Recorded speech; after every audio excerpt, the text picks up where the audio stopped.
Who is ready? Guys, it is time for the greatest show in the entire world. Welcome to Dude Party. And I don't know if you've checked your clock. I don't know if you've checked your calendar, but it's a very, very special time right now. It's Corona time. It's Corona time.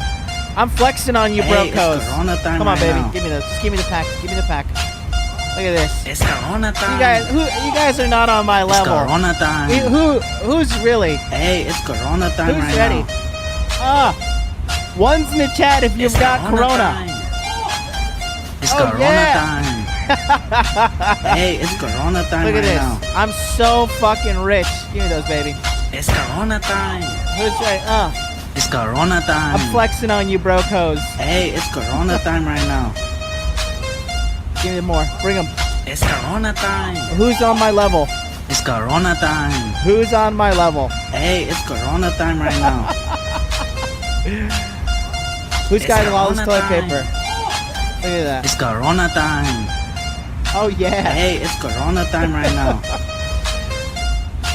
I got more. It's Corona time. I got toilet paper for days, boys. It's Corona I got time. toilet paper for Hey, days. it's Corona time right Get now. these fucking toilet paper out of here. It's Corona time. Guys, welcome to Dude Party, sponsored by Corona, the greatest virus to hit us in 2020. As you can see, there is panic and hysteria. There's blood in the streets. Everybody's dying. If you're watching this, you're probably gonna die. I'm just telling you guys, this is hilarious. This thing, I'm okay. What we were talking about in Rule Zero, I wanted to talk about more here about what's just going on in regards to the whole Corona panic and all that shit. Okay.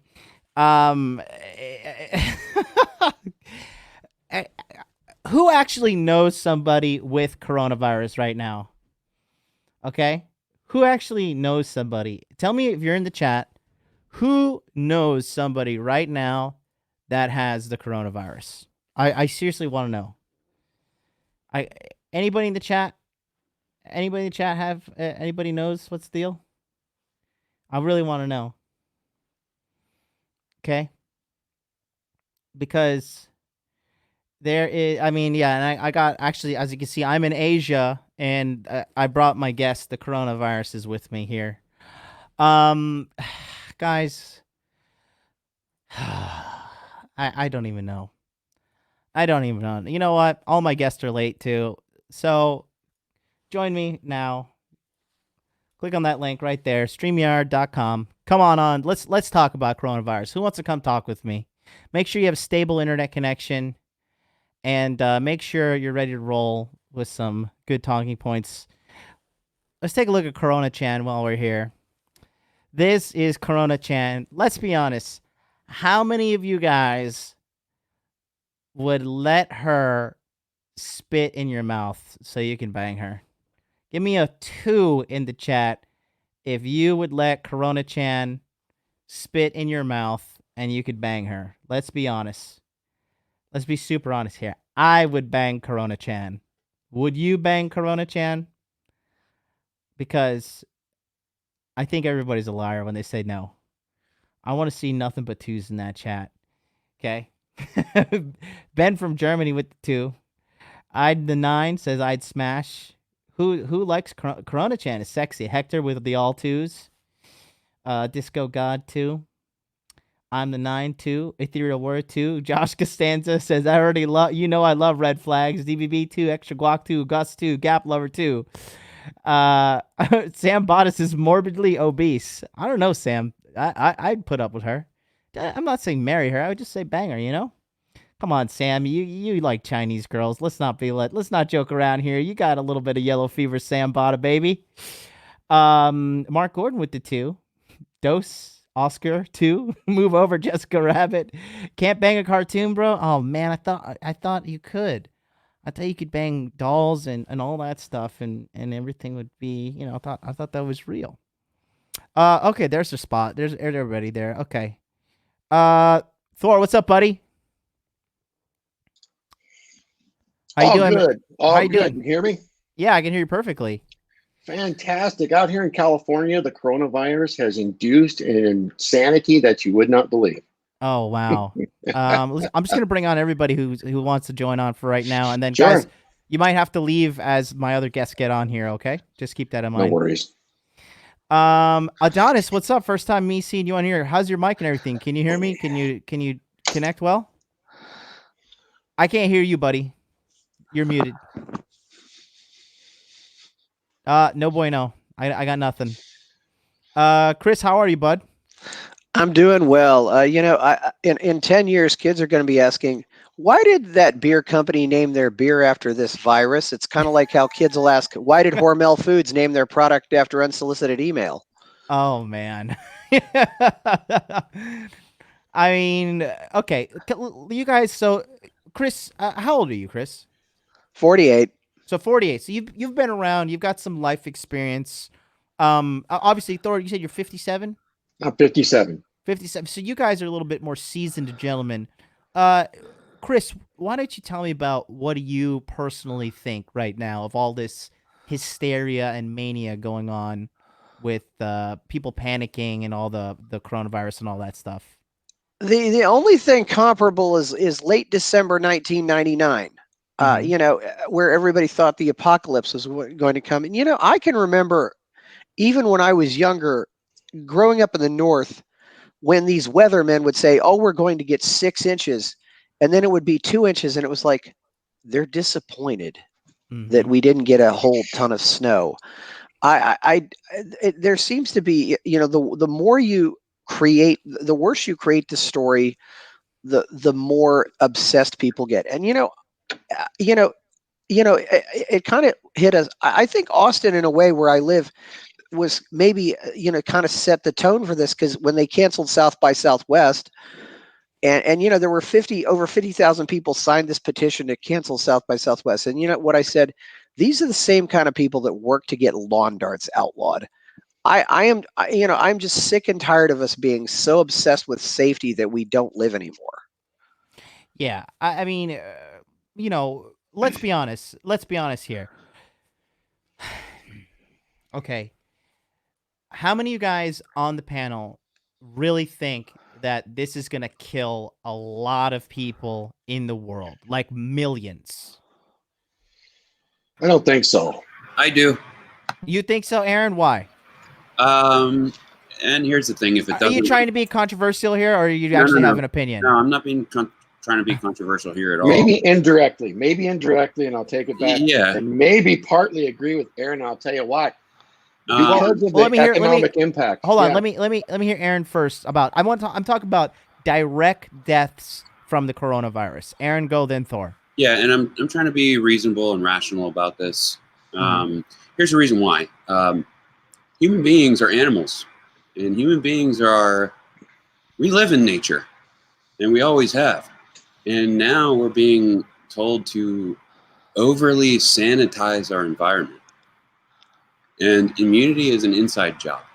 So, people that are healthy, like Thor, me, you guys that are out there hitting the gym and getting your diet right and all that kind of stuff, subjecting yourself to exercise, which is an environmental hormetic stress, I think you're going to be safe and fine. But, and there's no reason to panic with this insane hysteria. But I also don't think it's prudent to underestimate the spreadability and potential exponential severity of it on our systems. And I think that, elderly people, unhealthy people, people that are at risk, people with all these comorbidities, blah, blah, blah, those people are going to get fucked. I hate to say it. Now I'll get out and let Thor speak. Okay, go ahead, Thor. Yeah, no, I don't disagree. The bad thing about this particular issue that I'm aware of is that there's no symptoms while it can be transmitted, making it potentially, devastating to old people, overweight people, diabetics, because there's no way to really prevent it. You don't know about it. At least that's what we're told so far, right? There may be very few deaths so far, but it's still kind of up in the air. I think the media has just glommed onto this and has amped up that fear in incredible ways. It's kind of sad, kind of entertaining to watch. It's even affected corporate America. Once again, we had some very strange policy announcements in a large electric utility yesterday in California. So the possibility to harm a lot of people, yes. Directly right now, I don't think so, but indirectly, absolutely. Imagine if you lose electricity and there is a delay in restoring it. That's an issue that can really be serious. I've been without electricity myself when we had hurricanes, when like in 2000, what was it? I think it was 2005 or 6 or 5, 6 or 7. We had 3 hurricanes hit us back to back to back. We were without power for 3 days. So, I mean, yeah, hospitals getting hit and stuff like that. Hospitals, is crazy. hospitals, old people's how homes, is the electric how is the coronavirus gonna make electricity go out? Well, the initial policy that came out, I can't go into too much details, but for supervision managers, if employees call in sick, they're asked a series of questions, and depending on the questions, they're not allowed to come back to work until they get tested. California's in the process of setting up testing centers right now. That puts people out of work. Most people live paycheck to paycheck too. It might hamper our ability to get construction crews out to the site. It would just be a delay, but the construction crews will be available, and people that aren't sick will be out there working. But the second policy that came out is pretty much anybody that's not involved in construction is going to be forced to work from home until April 12th here in California. So that should unfold next week. Yeah. A statewide from home quarantine is being issued? I would not say statewide, but many of the public-private partnerships are doing this. Schools have already made announcements of no school. Many events have been canceled just Friday. Late Friday, we had a conference call where the governor had announced some executive orders on how to pay the state employees that are not coming to work. That's all available. Just do a search on COVID-19 California state actions. You can see. And a lot of the corporations here in America are going to absolutely follow whatever the state says. Hence our policy change last night. If you got a computer and a phone, and in many cases, it's probably the right thing to do. Just let them work from home. Yeah, it's not a bad thing. Where people really get hurt is those that, if they don't show to work, don't get paid. Imagine the bankruptcies, right? Yeah. I mean, just a couple of weeks away, some of these folks, and that's tricky.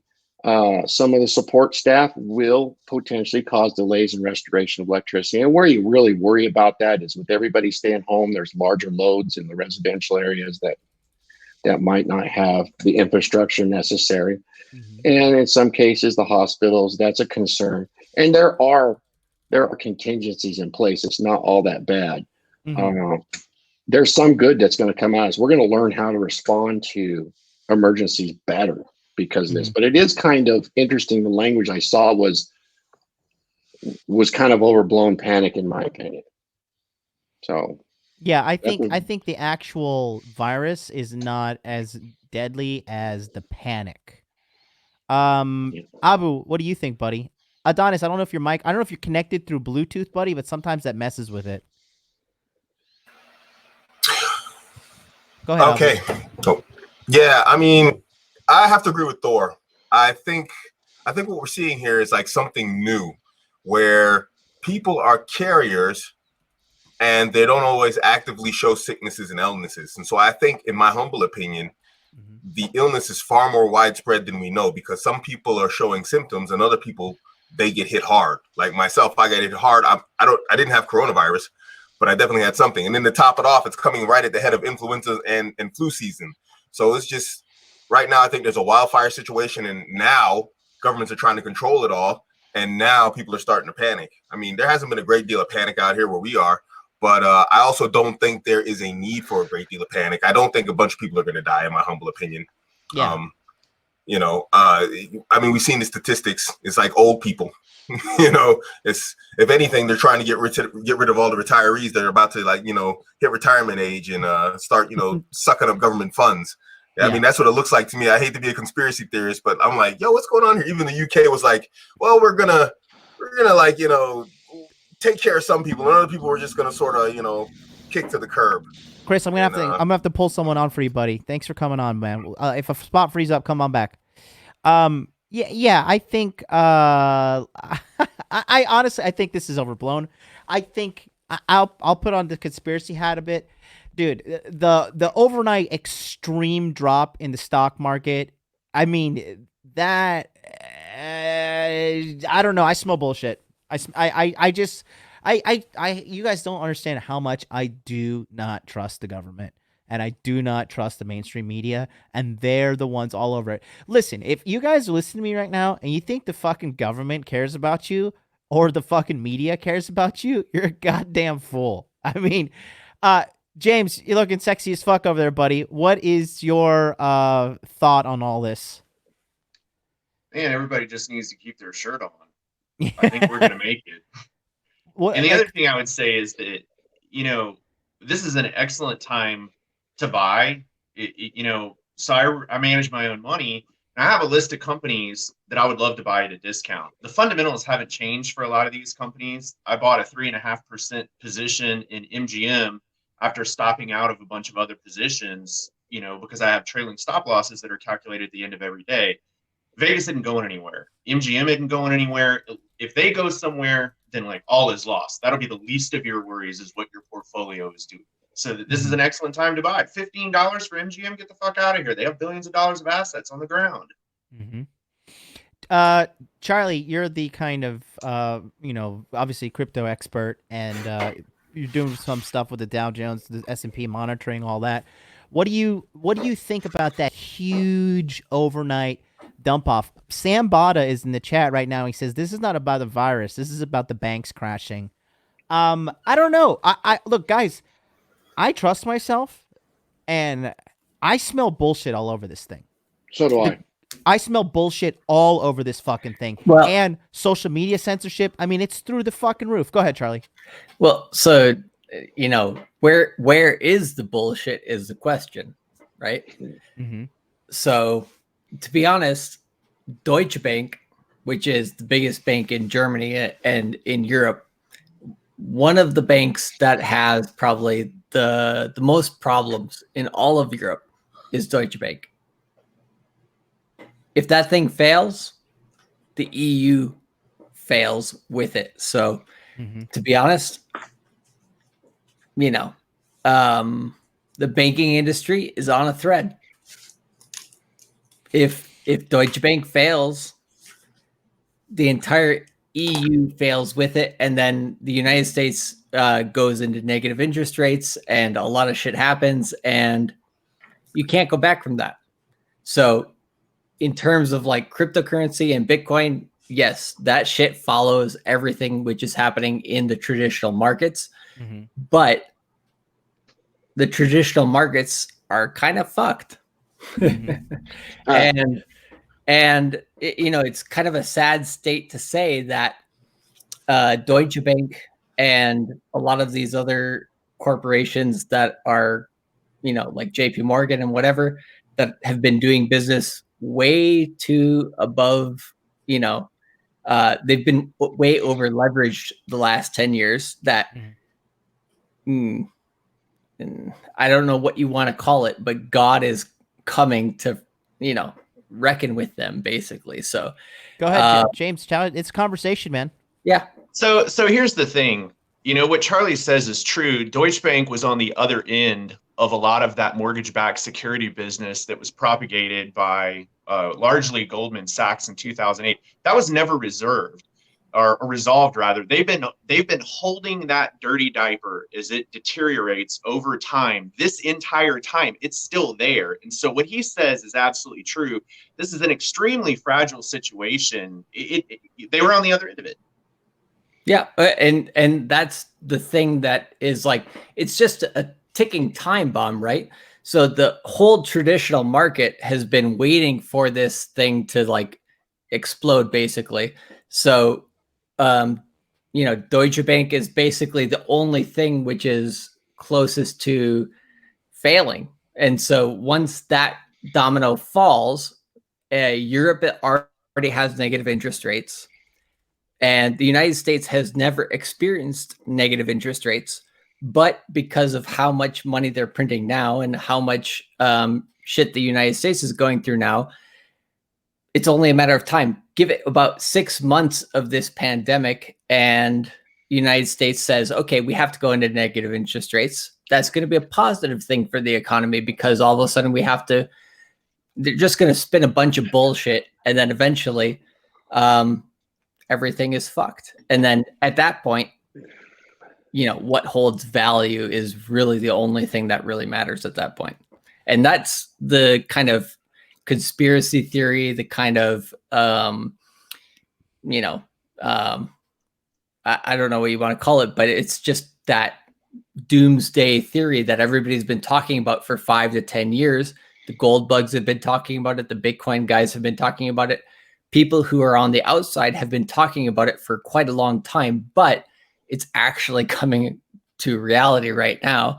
And, which assets actually went out and which assets actually hold value. Nobody knows until after the crash happens. And the last crash that happened in 2008, everything went bad for about 6 months. And then, gold came back and gold held value, and precious metals held value. At this time, only time will tell, but it's a pretty bad situation, to be honest. Yeah, like I said, did you watch Trump's 9-minute video of him addressing about the coronavirus, when he specifically says in the conversation, this is not a financial crisis? Now, I don't get me wrong, I'm all for Trump and stuff, but I do not trust the United States government for 1 second. I don't trust them. Joe, you're new to the panel. You just got here. I mean, you're kind of a man's man, kind of a common sense guy. What is your take on this whole thing? Are people killing each other in Louisiana, or what's going on? Yeah, it's a toilet paper riots. It's fucking ridiculous. Uh-huh. But, you guys still having crawfish bowls down there? What's the deal? Oh yeah, that's not slowing down. Yeah, the virus ain't gonna stop that. It's got to be the exact end of the world before that stops. Yeah, right. Yeah, if people quit boiling crawfish this time of year, get ready. Make your peace.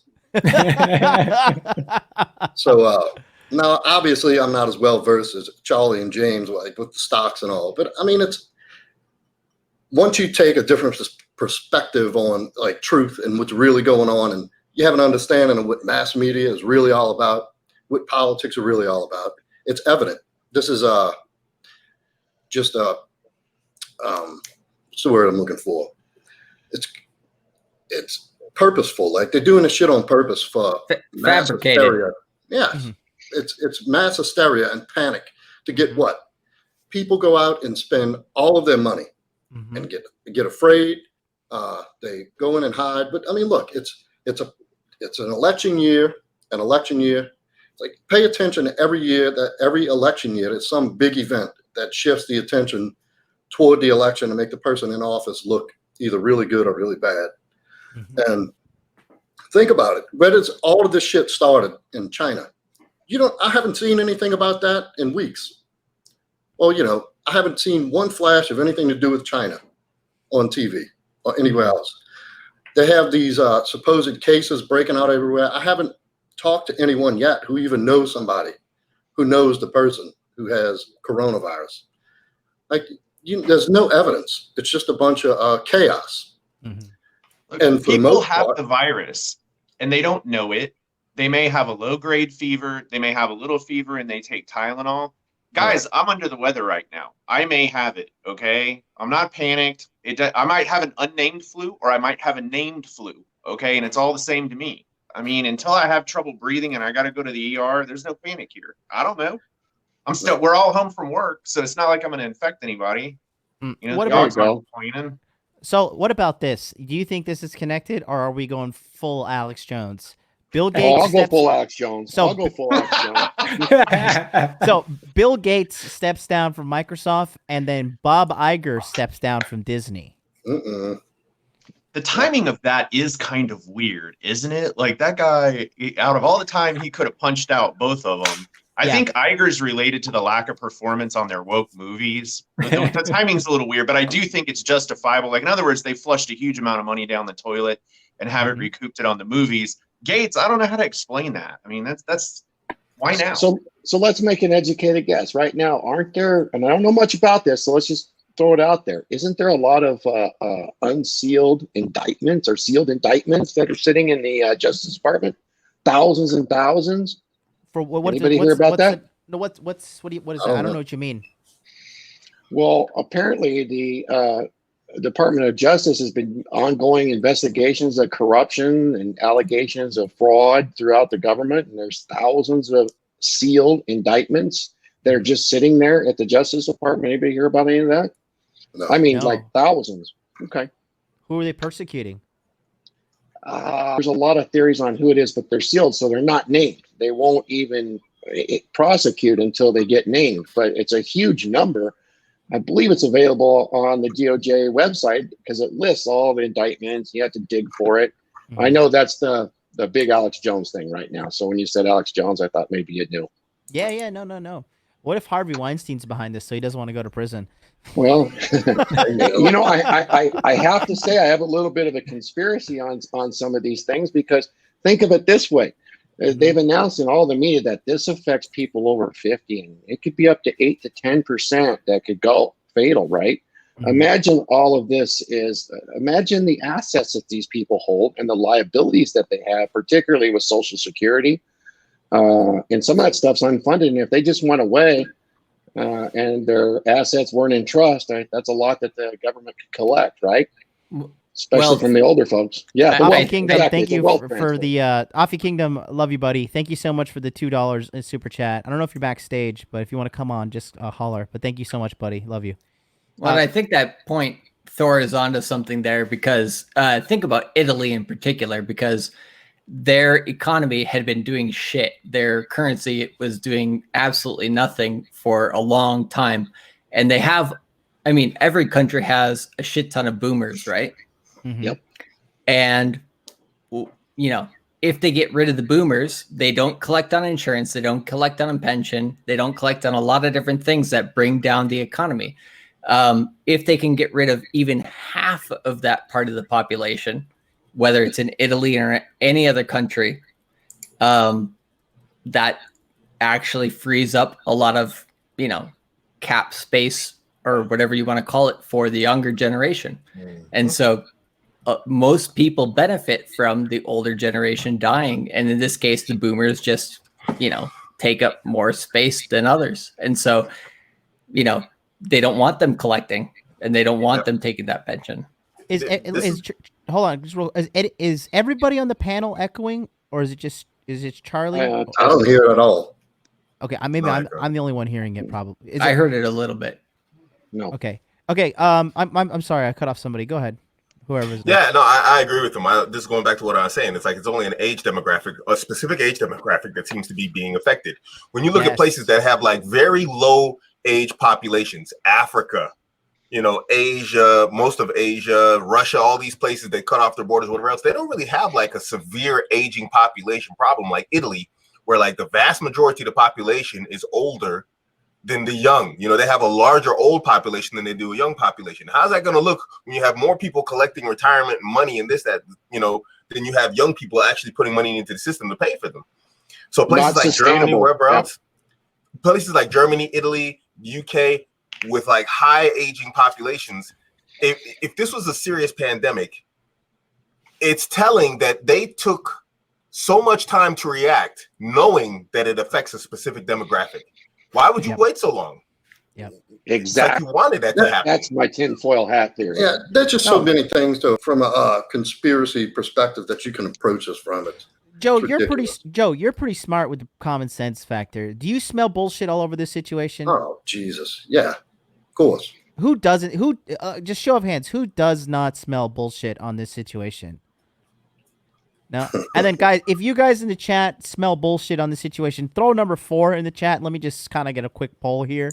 But like, look, you never let a good crisis go to waste. And governments, listen, let's be honest here. Governments want to cull the population. They want the population to be smaller and smaller and smaller. I don't know if you've paid attention to this, but Bill Gates is a huge proponent of population control.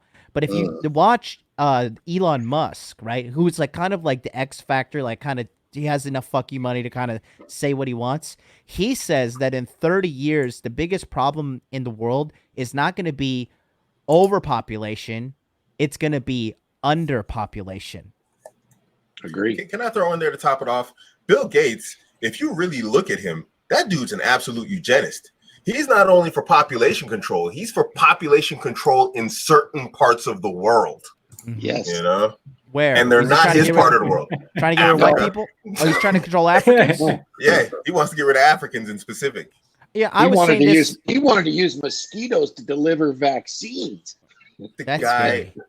Well, that's another thing I wanted to say. It's just another reason for them to vaccinate you with something else that you have no idea what the fuck it is.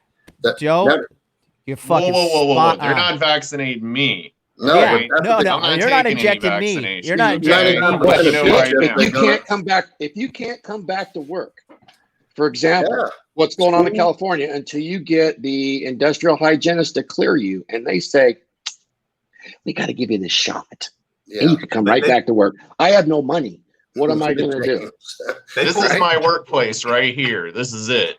No, I know. And you're an outlier. I'm kind of an outlier. I don't have to put up with that either. But millions do. Sure.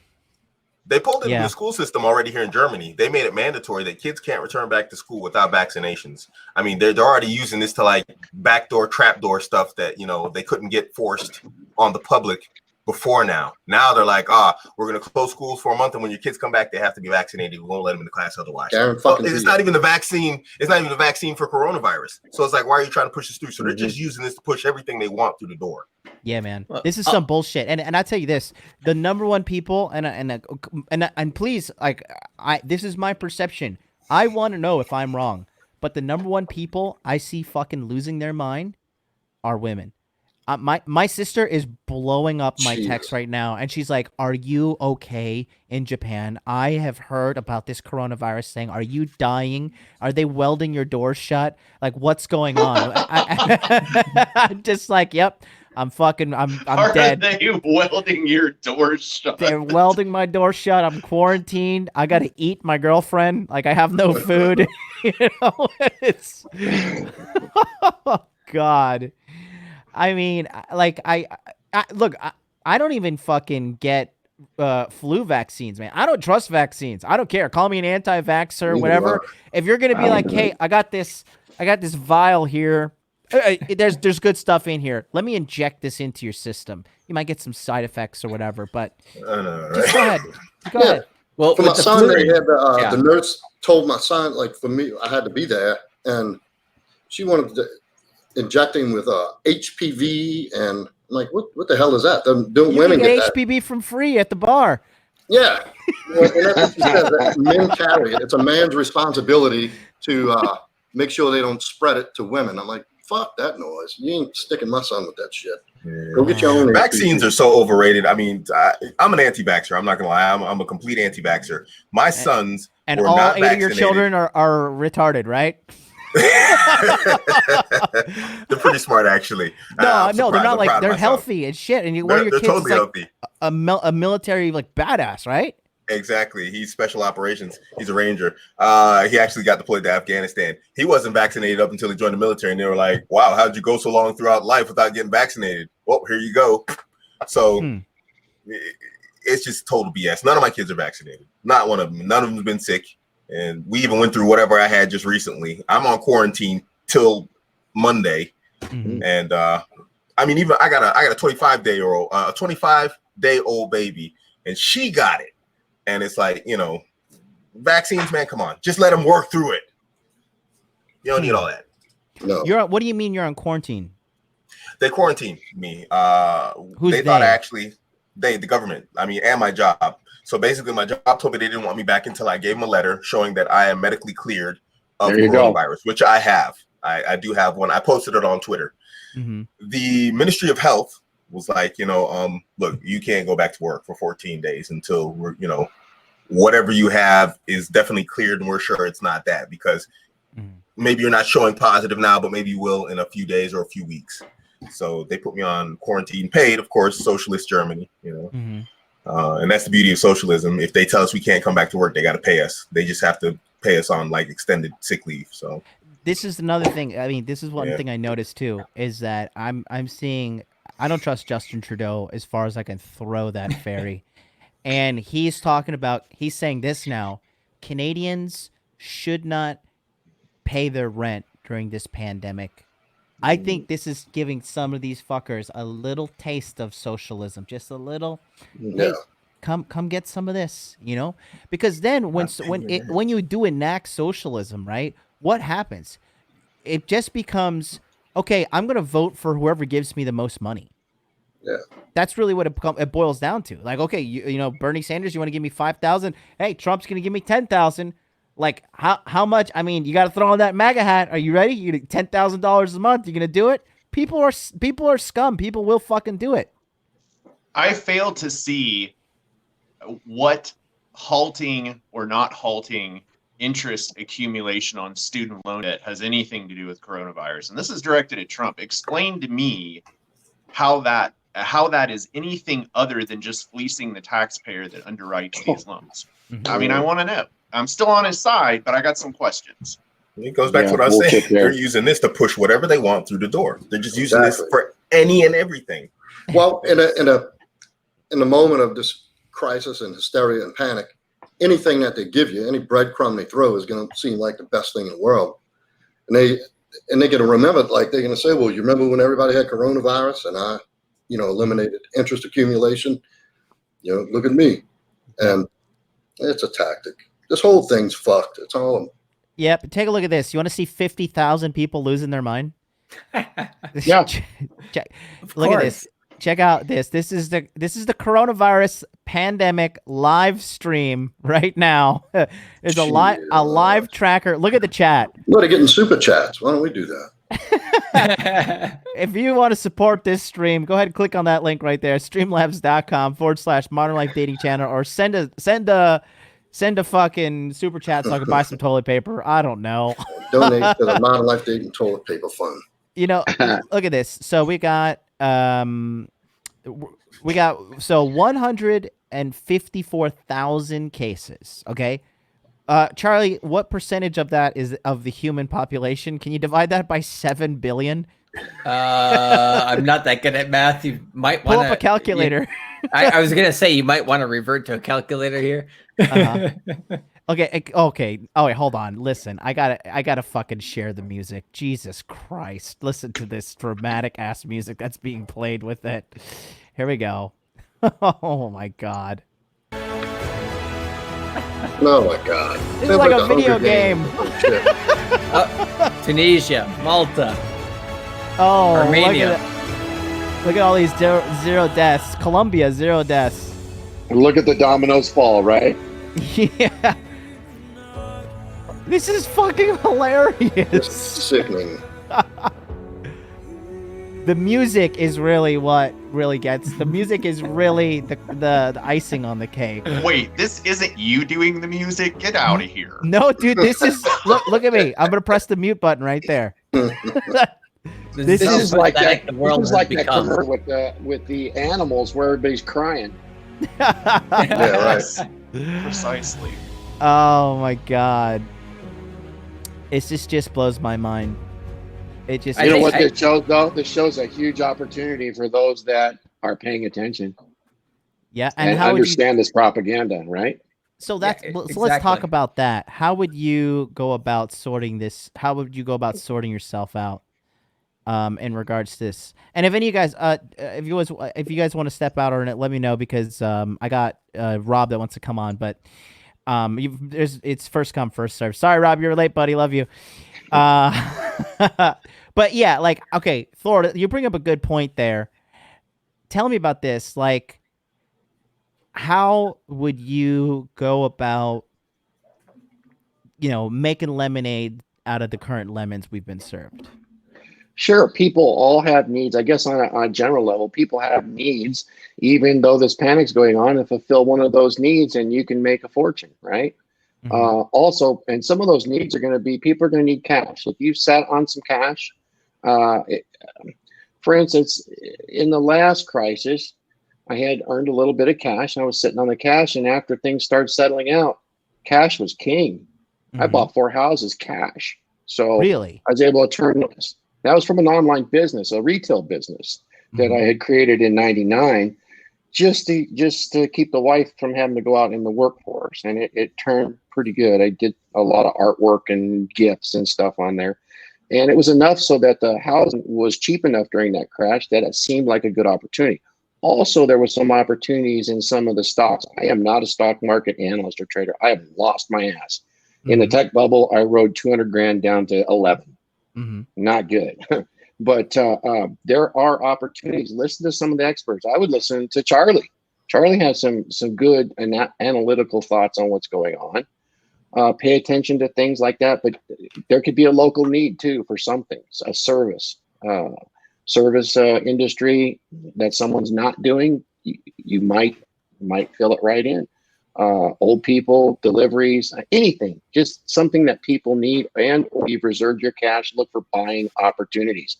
I know at least one stock, and I won't mention it, but it is a utility stock that has just crashed below what its valued assets are. It would probably be a good buy. It has dividend. That is incredible because let's just say, for example, it's worth $66 a share in assets. That's if we sold everything, cash and everything, and it dips to 50. It's probably a good buy to sit on for a year. And you know, if it pays dividend, that's just a bonus for holding it. Well, why not mention it? I mean, you don't need to endorse it, but you know, it's okay to mention large electric utilities in California is as close as I can get without a insider trading violation, right? There you go. Okay. Fair play. Put it in the private chat. No, I personally, I went out and bought more Bitcoin today. So you have to buy Bitcoin with cash in the way I buy Bitcoin. And I went out and I bought fucking. I'm gonna be making an investment here over the next. It's gonna take me, give or take, because I can only pull out $1,000 a day because of stupid fucking limitations from the banks that this shit's all about. But between those limitations have helped you though. I don't know about that. They've slowed you down a little bit when the price is going down, and that's in your benefit, to be honest. Well, I mean, yeah, I'll definitely agree with you on that one. Well, speaking of Bitcoin, so where it's at now, where it's sitting at around 5,300. Should we wait longer to buy in, or should we buy in now? Do we think it's going to dip more? What do you and Charlie think? Listen, ask yourself how many times you saw Bitcoin skyrocketing and you kicked yourself when you didn't buy it. I bought it 2 days ago. You know what I mean? Yeah. Now, this is not financial advice. You guys do whatever the fuck you want to do. Go spend money on sleep streams of e-girls. Okay? But let's be honest here. Okay? Looking at Bitcoin from its inception to, you could literally go anywhere in the world today and say, have you heard of Bitcoin? And most people have heard of it. From a below 0 penny stock until now. And I trust this guy on Twitter. I follow a lot of his stuff. His name is Naval. And he's usually right about, he called this pro stuff, panic stuff a lot earlier than a lot of people did. And he said, what is the solution to the endless printing of money? And he said Bitcoin. And I was like, okay, like if this motherfucker's saying, and that may sound fanboyish, but I have listened to a lot of his stuff and I've studied this guy and I've watched him on the Joe Rogan Experience. And you guys know I have the psychology background. I have a very good bullshit detector. This guy's really, really, really smart. He factors in everything into his equations: mortality, death, physical health, physical deterioration, peace of mind, meditation, financial investments. He parts everything. And he mentioned that Bitcoin was something. Again, I mean, Charlie, this dump happened overnight, right? It was just how long? Do you have a chart or do you have like a candle wick that you can show us like the actual dump of a couple different assets? Could you pull that up while we continue our conversation? I could, but I mean, the only thing you need to know is like literally within a day and a half, this thing dropped by 50%. Can we pull up some charts just to show the folks for theatrics? Yeah, let me open up a new window so just do it. We're going to continue having our conversation. So you think I should buy right now? I got it. It's not financial. It's not a financial advice, but my honest financial advice would be buy, motherfucker. Yes. No. Well, I would say 50% now, and then 50% at 3,600. Whoa, okay. So you think it's going to hit 3,600, Charlie? There's one reason. Only one reason for that is that there is a gap on the CME at that point. Mm-hmm. So the CME is a Chicago Mercantile Exchange, which opens up Bitcoin futures, and that exchange has from the 4-hour chart up has always been filled with whatever gaps they have, and there's been a gap that's been waiting about 1 year to be filled. From about February of 2019 until now, that has a small gap open at 8,600.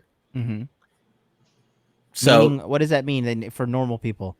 For normal people, that means like that speak normal terms. Like what that speak means, idiot to me. What that means is I don't want this to happen, but in the next 2 weeks, it's 50% probable that Bitcoin gets down to 8,600. If Bitcoin gets down to 8,600, 36. 36. Yeah, that's the number that I meant. 50% probability, and what's the upside? That it breaks. If it breaks above 6,200 within that time, then it's never gonna go down again, unless another black swan event like this. Right. Some people didn't know what a black swan event is. Could you explain what a black swan event is, Charlie? Yeah, it's just an event that nobody expects. So, like a negative pandemic, or like September 11th, or a big virus, something like that, right? Right. So, a chaos, a panic. And I would go a little bit further and say that it's something that you cannot reasonably hedge for. Exactly. And if you watch, like if an asteroid hits the Earth right now, I don't have a plan for that. Okay, exactly. It just is what it is. Yep. Exactly. And I think your name's Jeff, right? Just James. James, sorry. Texas Chad is good. Yeah, I was gonna say Texas Chad, but I know he knows better than anybody else. But he knows exactly what's going on, and so it's one of those events where basically you can't you could expect that it would happen eventually, but you don't know when it's going to happen. Right. So the fact that it happened because of something that's like a flu and happened now is totally, consequential. But yeah, right now where the price of Bitcoin is at and where the price of, stocks are at, basically the thing that you have to look at is like, well, Deutsche Bank, if Deutsche Bank fails, literally the EU fails. Europe goes down first because they're already what do you mean by goes down? What do you think is happening? Like the Lehman shock, like a financial crisis. A financial crisis worse than a recession. It's actually a depression. And in terms of Europe already has negative interest rates, which means you have to actually borrow money to put money in a bank. Which is fucking pathetic. But Europe doesn't have any more levers to pull. They can't do anything. Boost the economy. They don't have any more interest rate levers to pull. The only thing they have is quantitative easing, which is just helicopter. It's helicopter money. You just drop it into the economy, it sloshes around, driving up asset prices, art, the cars. We're setting records for these Ferraris that are vintage. They're definitely valuable. They're not worth $40 million unless somebody has $40 million with which to pay for one of those cars. So you see all that money sloshing around the world's economy, and that's why you see these wild swings in volatility when people freak. So let me just say this real quick, Charlie. With you mentioning this, I may be connecting dots that don't need to be connected, but with the new fucking press conference that just happened, they said Europe is now the epicenter of the crisis, and you're saying that the European banks are the most fucked right now as well. Deutsche Bank, particularly.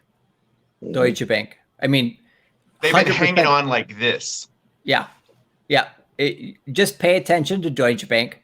Anything which happens with them, if their stock goes below, I would say if their stock in terms of their the stock that they have, if it goes below $3.50, the entire EU is fucking screwed.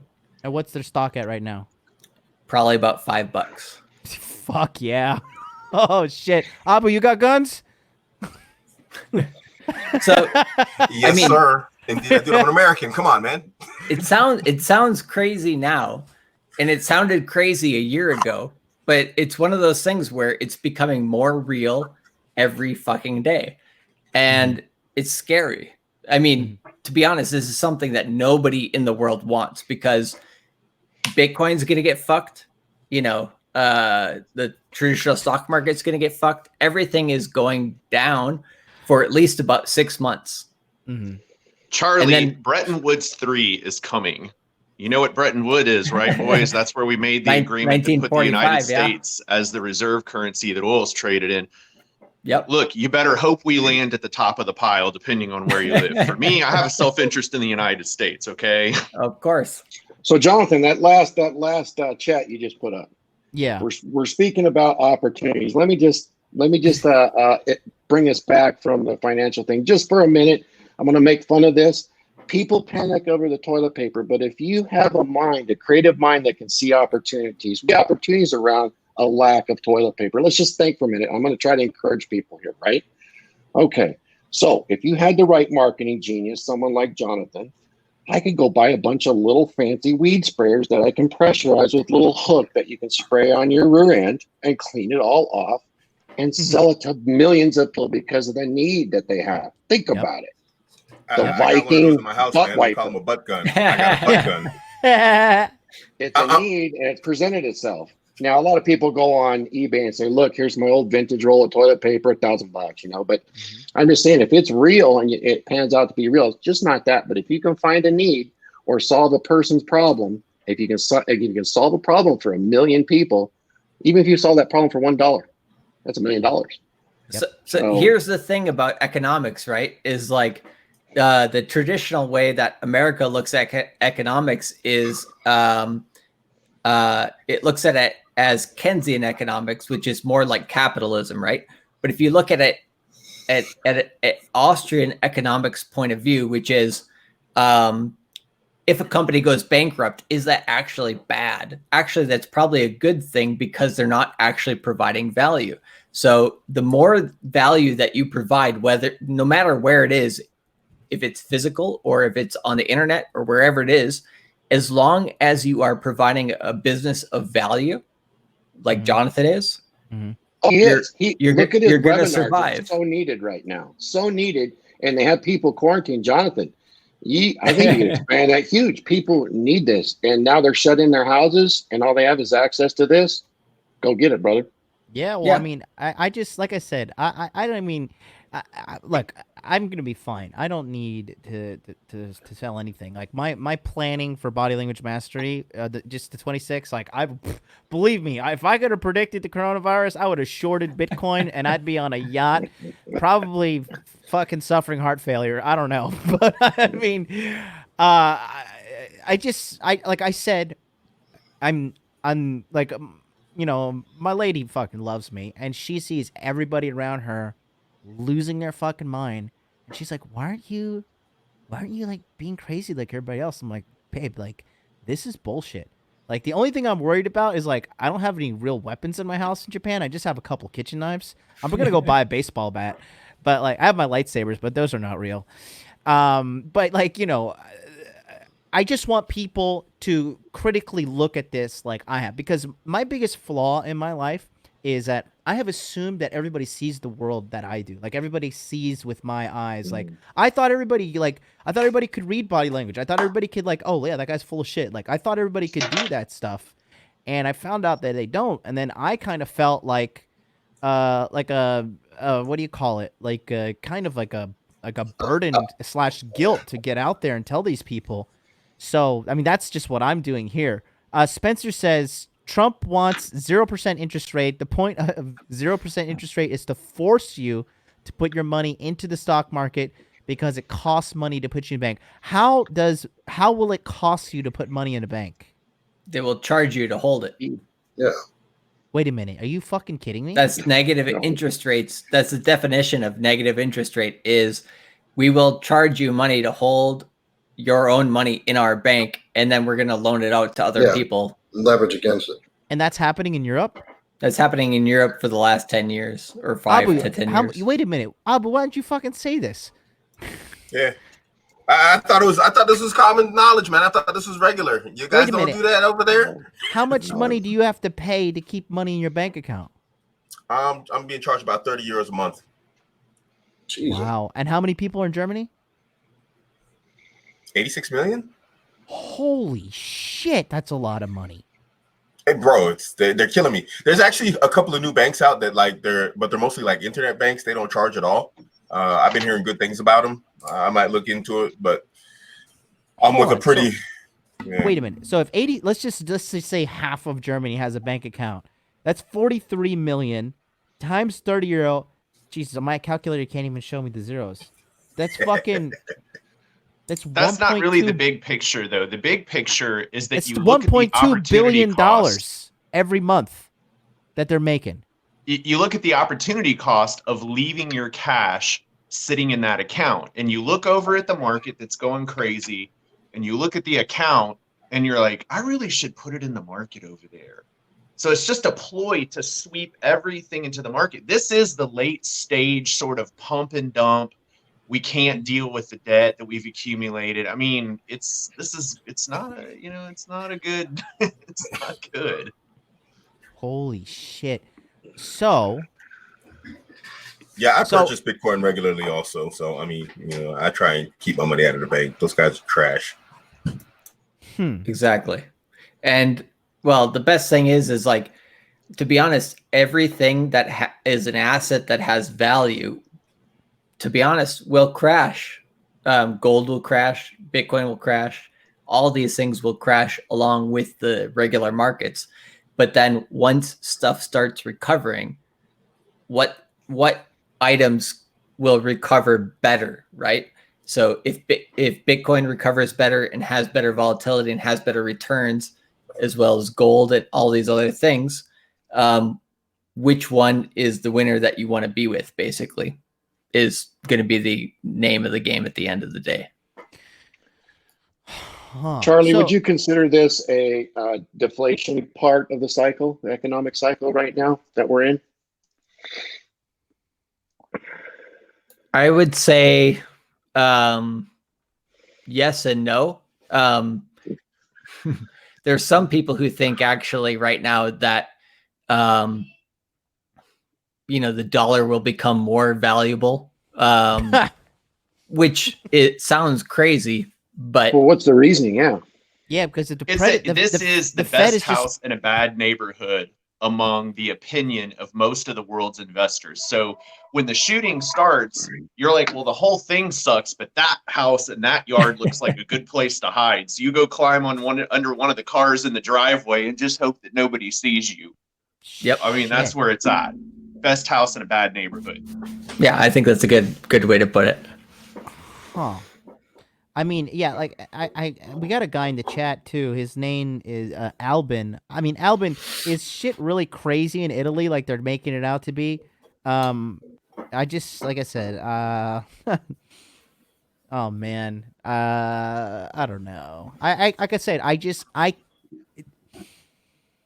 the government's organizing so quickly the market's crashing so quickly, the media being all over this so quickly, social media sanctions. Every time you type in COVID-19, there's a World Health Organization link under every video on YouTube now. Like, so here's my conspiracy theory on that is, let's say the government already knew, well, let's say just the United States government, right?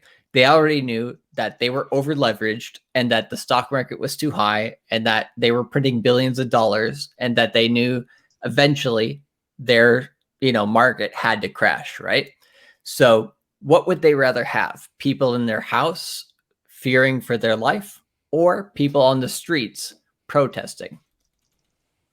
So they would rather put fear into people and get them staying in their house and saying, hey, you got to keep your own safety versus, well, let's say, they have a scapegoat now. They have the scapegoat, which is Corona.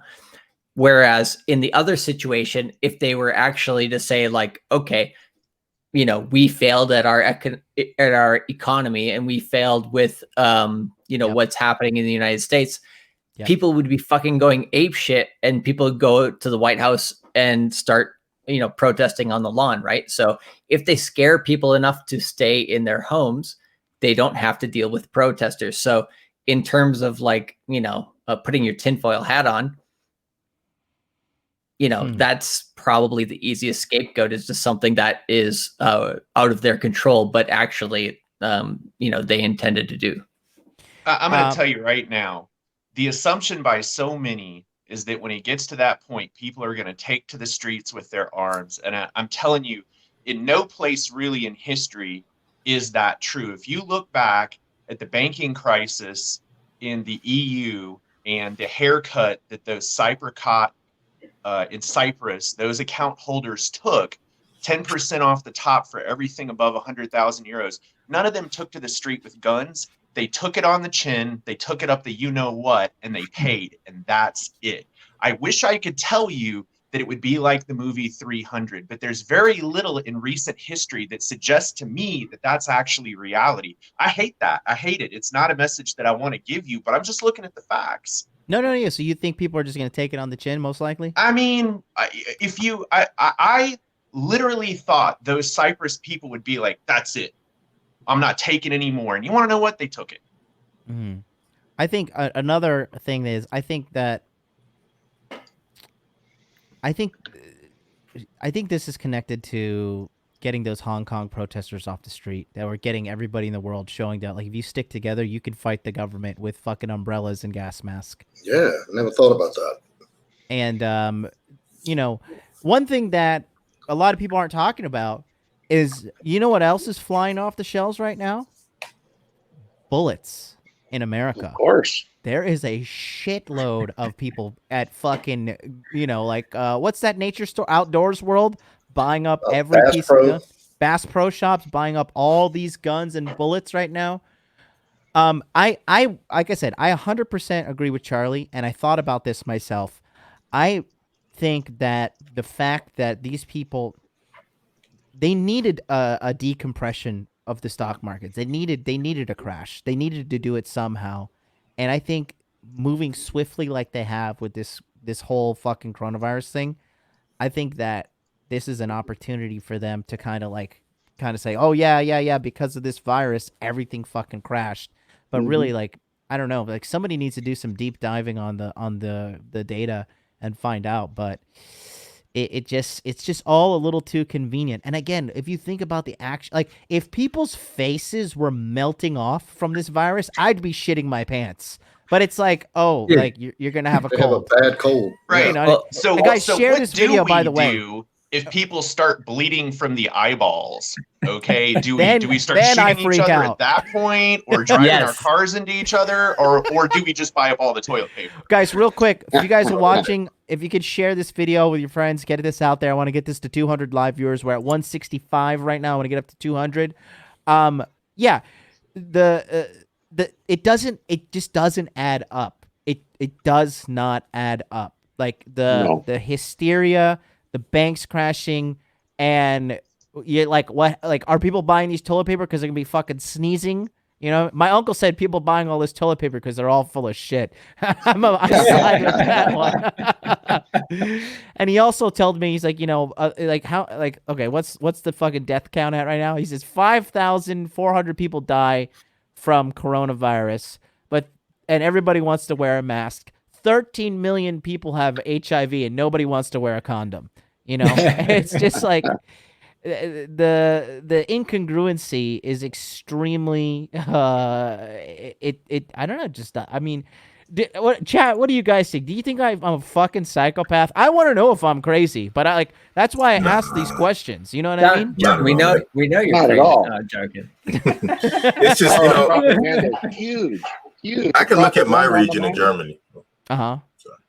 My region in Germany, I mean, I'm in broke boy Germany. I'm in the bush.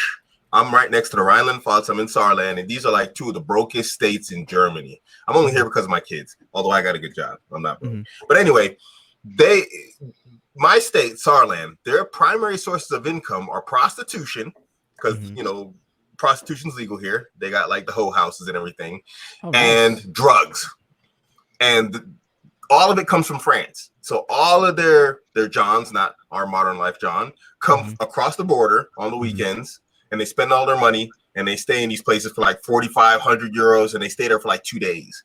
It's like it's like a buffet or something. I don't know. It's a weird thing they got going on here. And they use a bunch of drugs, and they eat at the restaurants, and they bang hoes. And now they cut the border off. It's like they want to wreck the economy. Dude, it's the weirdest thing. I mean, they're shutting everything down that generates money here. And it's the weirdest thing to watch. You're not crazy, dude. They're making moves that, although I understand they want to protect the public, it's like, yo, you guys are going a bit overkill here also, you know? It's like they're trying to tank the economy. They're trying. I had the same conversation with somebody. This is a good opportunity to do a hard reset. And absolutely. Define hard reset. Just like driving the market down, and then you get this influx of buying, and like James, you know what I'm trying to say? I do. The biggest regret that I have from 2008 was that it was only after the crisis that I learned that if the world doesn't end, this is an opportunity to buy Tiffany at $14, to buy McDonald's at $30, to buy Microsoft at $28.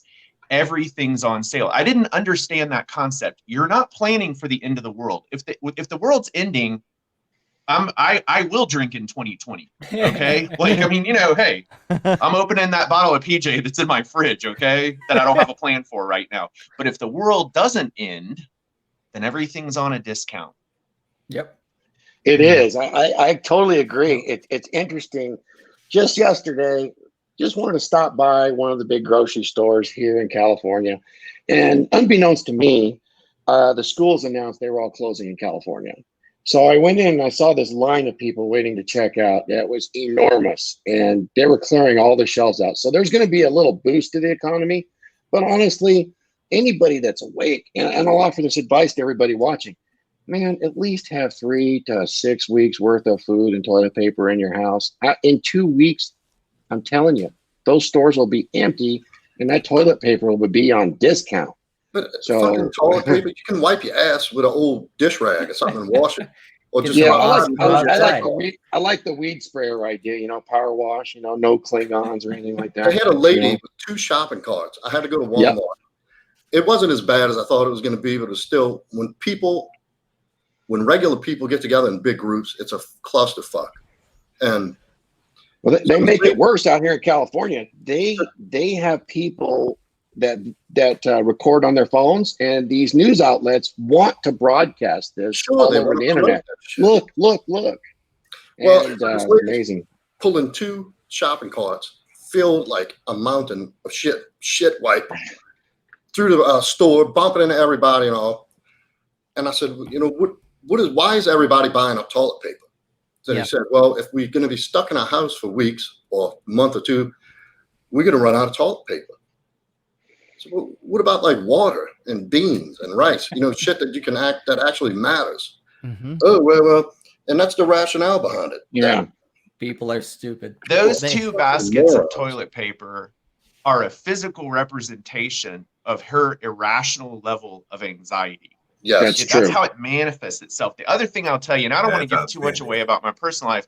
I grew up down there on the North Shore. Okay, Mhm. we've been through hurricanes. All That's right, right. we have stuff at our house. My parents have stuff at their, and you just live like that. And that way, when the storms come and you got most of everything that you need, you already have your storm shutters made. You're not at Home Depot. Mhm. Guys that don't live in that kind of part of the country just live like that. It's not a big deal. It doesn't look weird. It's in your closets. A little bit of it's in your garage. Mhm. You know, you got some fuel with stable in it for the generator. It just kind of sits around, and then eventually towards the end of the grass cut season, you burn through it all and Use it up, renew it for yeah. next year. I mean, Where'd you live out on the North Shore?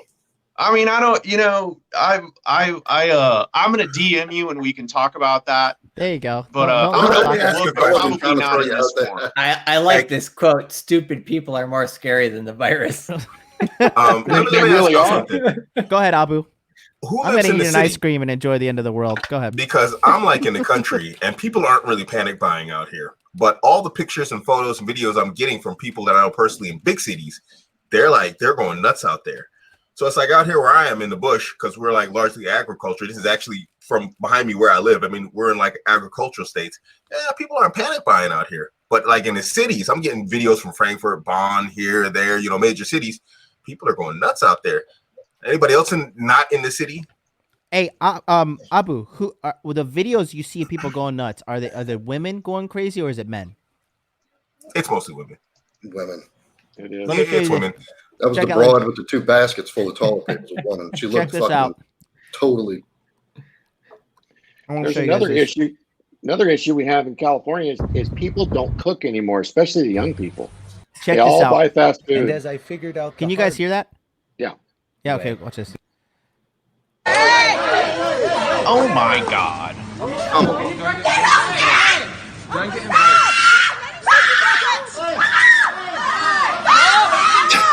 Hey, stop! That's enough!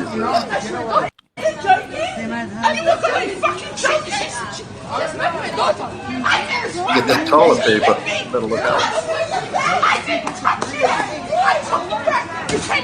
Somebody's wig's gonna get pulled off.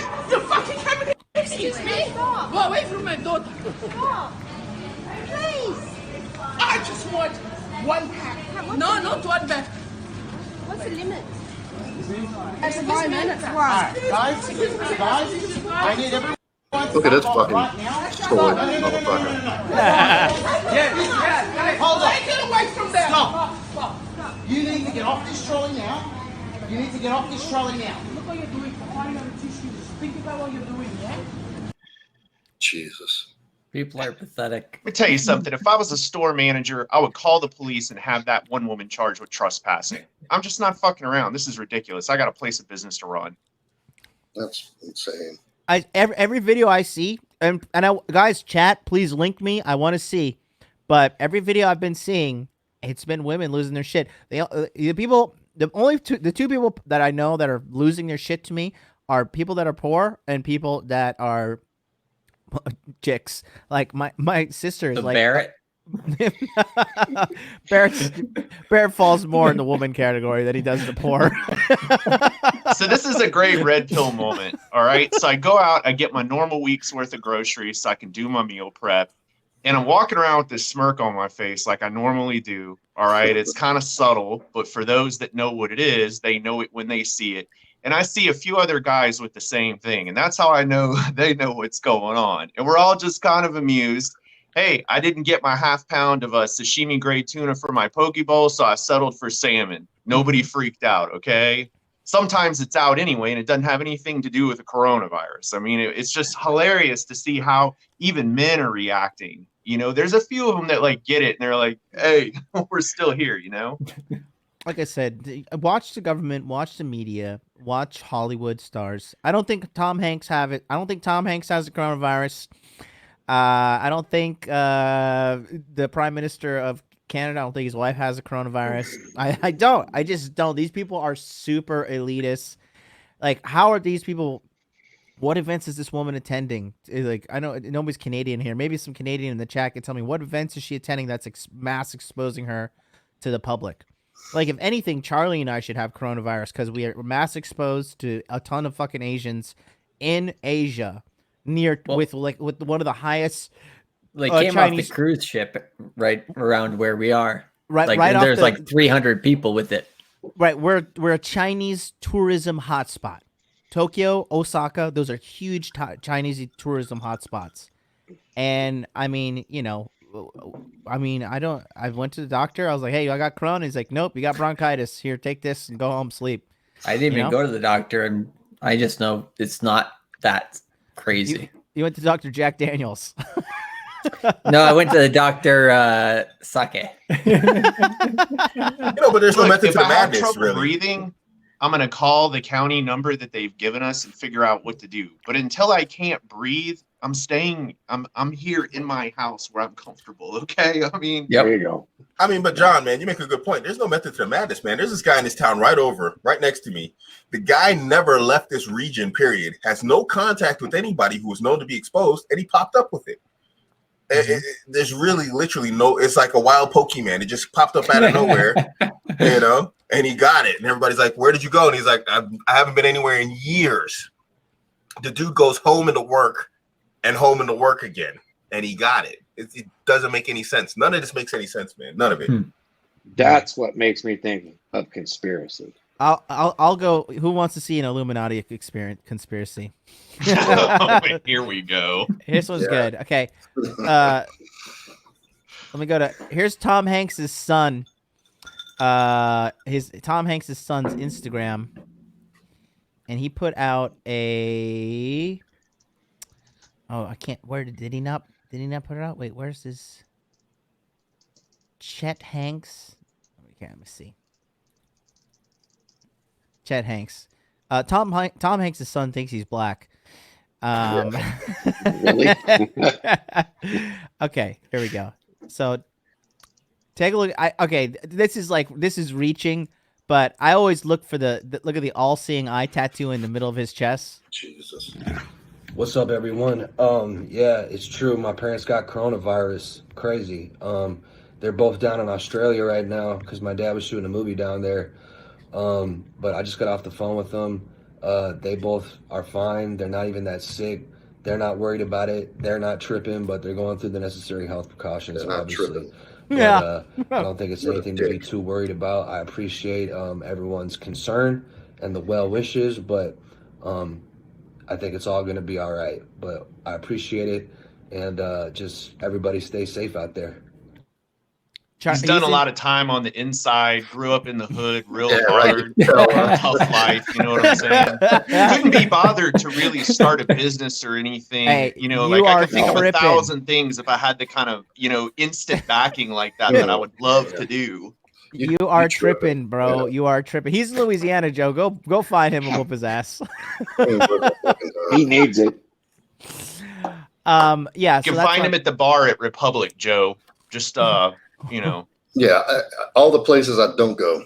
That's right. That's exactly right. You got that joke. I mean, yeah. So, okay. So let's talk about this. What are you thinking is gonna happen next? How do you see this unfolding? So UK just UK and Ireland were just banned from traveling to the United States.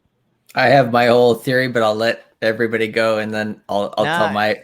Well, take a couple more sips of that sake and make it spicy. And Abu, you're pretty good, with your prophetic lens. How do you see this playing out? What do you think is going to happen? Man, you know what? I can't call this one because it's a black swan. I didn't expect it. I didn't see it coming. I mean, I knew it was going to be a thing, but I didn't know it was going to be a thing to this scale. To where they started shutting down the borders, the school. Listen, man, Germany shut down public schools. Dude, if you know anything about the Germans, that's unheard of. You can have snow up to your chest, and they're like, yo, hold your kids above your head and carry them to school. They're not trying to close schools. And they closed the schools, they said, like, for right now, for a month. So there's a good chance that it's going to last longer than this. Dude, I don't know what's going to happen, but whatever it is going to be bad. Because, I mean... Define bad, and what do you mean? economically, everything's going to tank out here. I mean, in my region in specific, it's definitely going to fall apart very fast. I mean, you can't close the border with France, where I am. The capital of Saarland is Saarbrücken, and their number one source of income are the French. The French come across the border and they spend a ton of money on the weekend. They close the border with France. There's no way that, you know, businesses that are already struggling as it is and only making their money on the weekend are going to survive something like this for a month. It's not going to happen. I don't know what's going to happen. Crime's going to break out. I can tell you that right now. I'm going to have some good video footage because we already see it right now. The shisha cafes here in Germany are run by the Arabs, and the Arabs are competing for customers, and they're out knife fighting and cutting each other's throats. It's in the news, man. I posted German news on my Twitter. They're going nuts already. So who knows what's going to happen, man? It's going to have such a chain reaction knockoff effect. It's impossible to predict, I think. Jesus Christ. Are you kidding me? That knife killing you probably? Dude, it's unheard of. It's like things are going crazy, man. It's the weirdest thing right now. Yeah, this one's really interesting. I didn't expect it either, Abu. I think that it's gathered a lot of momentum, and like a really big train, it's going to take a while to slow it down. Yep, and it's not even going to be like illness-related stuff. It's going to be everything else that comes with like economic problems. Yes. I think they're going to take it to the brink. Just when shit's about to talk about how you used to have everybody in the streets, knife fighting, everything collapsing, then they're going to, you know what? Reverse everything. Sorry. I hate to jump back in, but you just gave me a theory. This is probably the plan to cause chaos so that they can do lockdowns globally. Yes. I mean, what's a better way to like institute martial law or whatever else than And chaos? you don't come back from that. You don't I have come a back number from of that. theories. Like they use this to test out the disaster emergency response system. How are people going to react? Then they're going to bring it to the brink. They're going to shore everything up. And then a month's time, it's going to be like a fart in a breeze, just like Y2K and all this other bullshit that's injected mass hysteria and panic. So what's With one going exception, on? Joe. We're With getting one thrown into exception. gulags. We're getting killed. What's going on? They'll No. put this in their pocket as a tool to use in the future.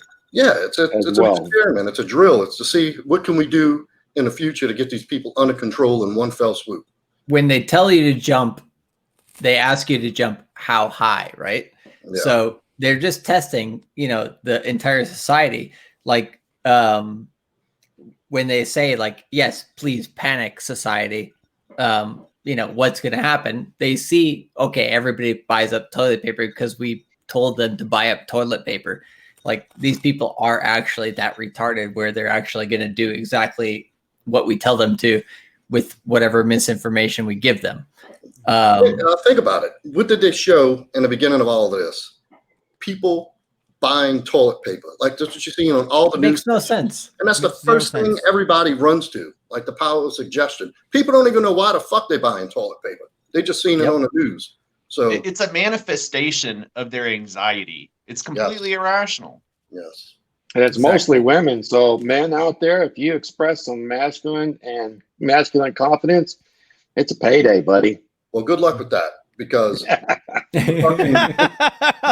fucking soy boy motherfuckers I seen following their wives through Walmart, like pushing the buggy while she's walking ahead and pointing and sputtering and taking charge. These dudes are fucking clueless. So you know what? Googs and I were texting in Charlie's chat, and he was like, "Hey, I'm not worried if there's a fucking breakdown." He's like, "I know I'm gonna be on some millionaire's yacht because I'm gonna take it from him." Commandeer that shit. Yeah, exactly. I had somebody post that on Twitter, like, Nice. go ahead and buy up all the toilet paper you want. But when it comes down to it, it's going to be mine when it's all said and done. Well, yeah, like guys, listen, alpha males are going to be a currency if this shit goes down. Because listen, you could sit there and put on your Bernie Sanders hat and then talk about equality and play your fucking ukulele with chakra crystals up your asshole. But at the end of the day, if you can't crack somebody's head open with a baseball bat and fucking do what needs to be done to stay alive, listen. Like the Joker said in The Dark Knight, these people will eat each other. Okay, these people will eat each other. Here's the other thing. Guy, go ahead. If you're that guy and it lasts long enough, the world's your oyster. Yep. Well, here's the other thing I got. Fight in them. They're not going to eat anybody. No, they're going to slowly starve to death. There's a couple of things. The more you learn about history, it doesn't end with a bang. It ends with a whimper. Okay. That's one of the hard pills to swallow when you really start reading history, is that for the most part, there's not a lot of 300. There's not a lot of Joan of Arc or the crazy heroes. There's a lot of like, I went and sat in the corner and I breathed down to my last breath, and that's the end. Look at the Holocaust. They had people being led to their slaughter. Nobody resisted willingly.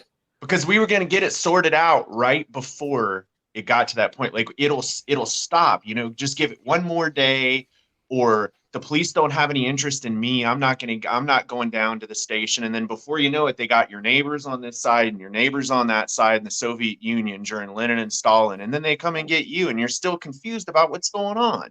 Yeah. That's what the Gulag Archipelago is about. It is. Oh my God. I just saw something hilarious on Instagram. Talk about it. I'm just going to play it. Okay. This is hilarious. Let me pull it up. Oh, you never said your take. Charlie, let me play this because it's nice and dramatic music, and then we're gonna get your take on it. I love it. Just add a little lightness to the stream because you're all gonna die anyways, right? Check this out. Wait.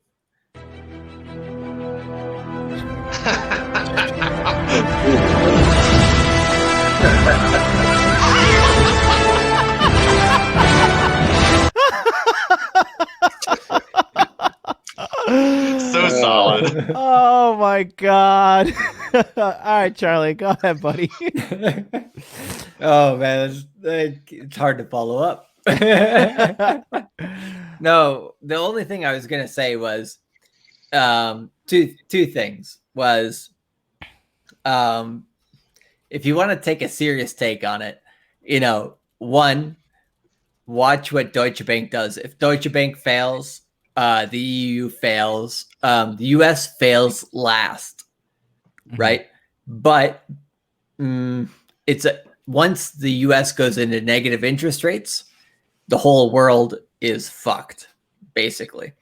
And, in the end of the day, how does that play out? People are just going to run to whatever they can to make money. And if that's Bitcoin, if it's gold or whatever it is, it doesn't really matter as long as they can jump into some asset that makes them more money than cash, they will do it. It'll be U.S. Treasuries and U.S. stocks, and the Dow Jones, the markets will go to 100,000. Don't miss that ride, okay? Hopefully. It'll be a flight of assets into the U.S. It's not going to be a flight of assets into Azerbaijan or Chile or Argentina stock market. The U.S. is the only place that it can go. You're right. Yep. So the other thing I was going to say is listen to what James has to say, which is just that. I'm not happy about it, and I don't think it ends well, but there's different points along the way that you can make a lot of money, or you can at least grab onto the coattails and get it half right and still do decently. Mm-hmm. Yep. So, okay. So here's my big thing. Now, Charlie, you and I both know two things. Japanese people, the Japanese society and the Japanese government, they love money. Okay. The financial extortion is the Japanese pastime. And the only thing that they emotionally feel stronger for than the love of money is the hatred of the Chinese. Okay? If you've studied history, yes. If you want to piss a Japanese person off, ask them, hey, are you from China? They're going to lose it. Now, here's the straw that may break the camel's back with the economics thing. If the Olympics are canceled or even delayed, I think we're going to see a huge sell-off.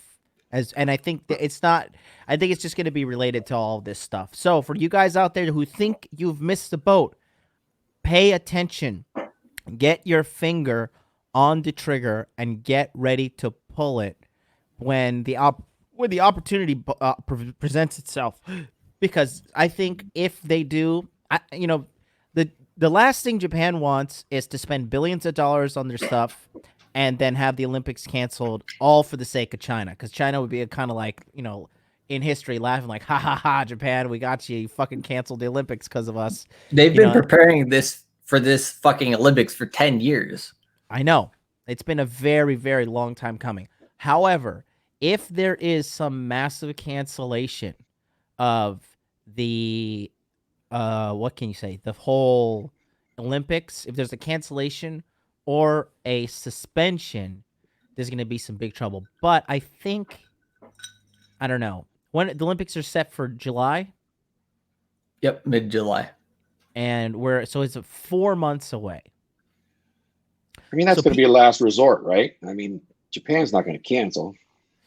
Right, but I'm willingly. saying if they do, though, I say if they do, then we are going to see a drop off. So I think this is like for you guys, the world will panic if that happens. The world will panic. And that's what I'm saying. I think Joe, what Joe brought up was a good point too.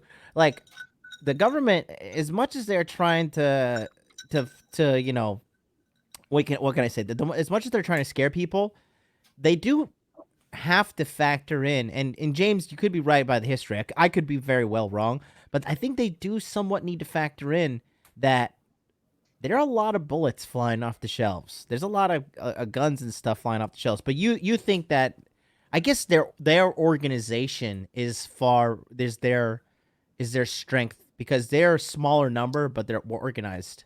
If there were to be some kind of like riot or militia or something going down, right?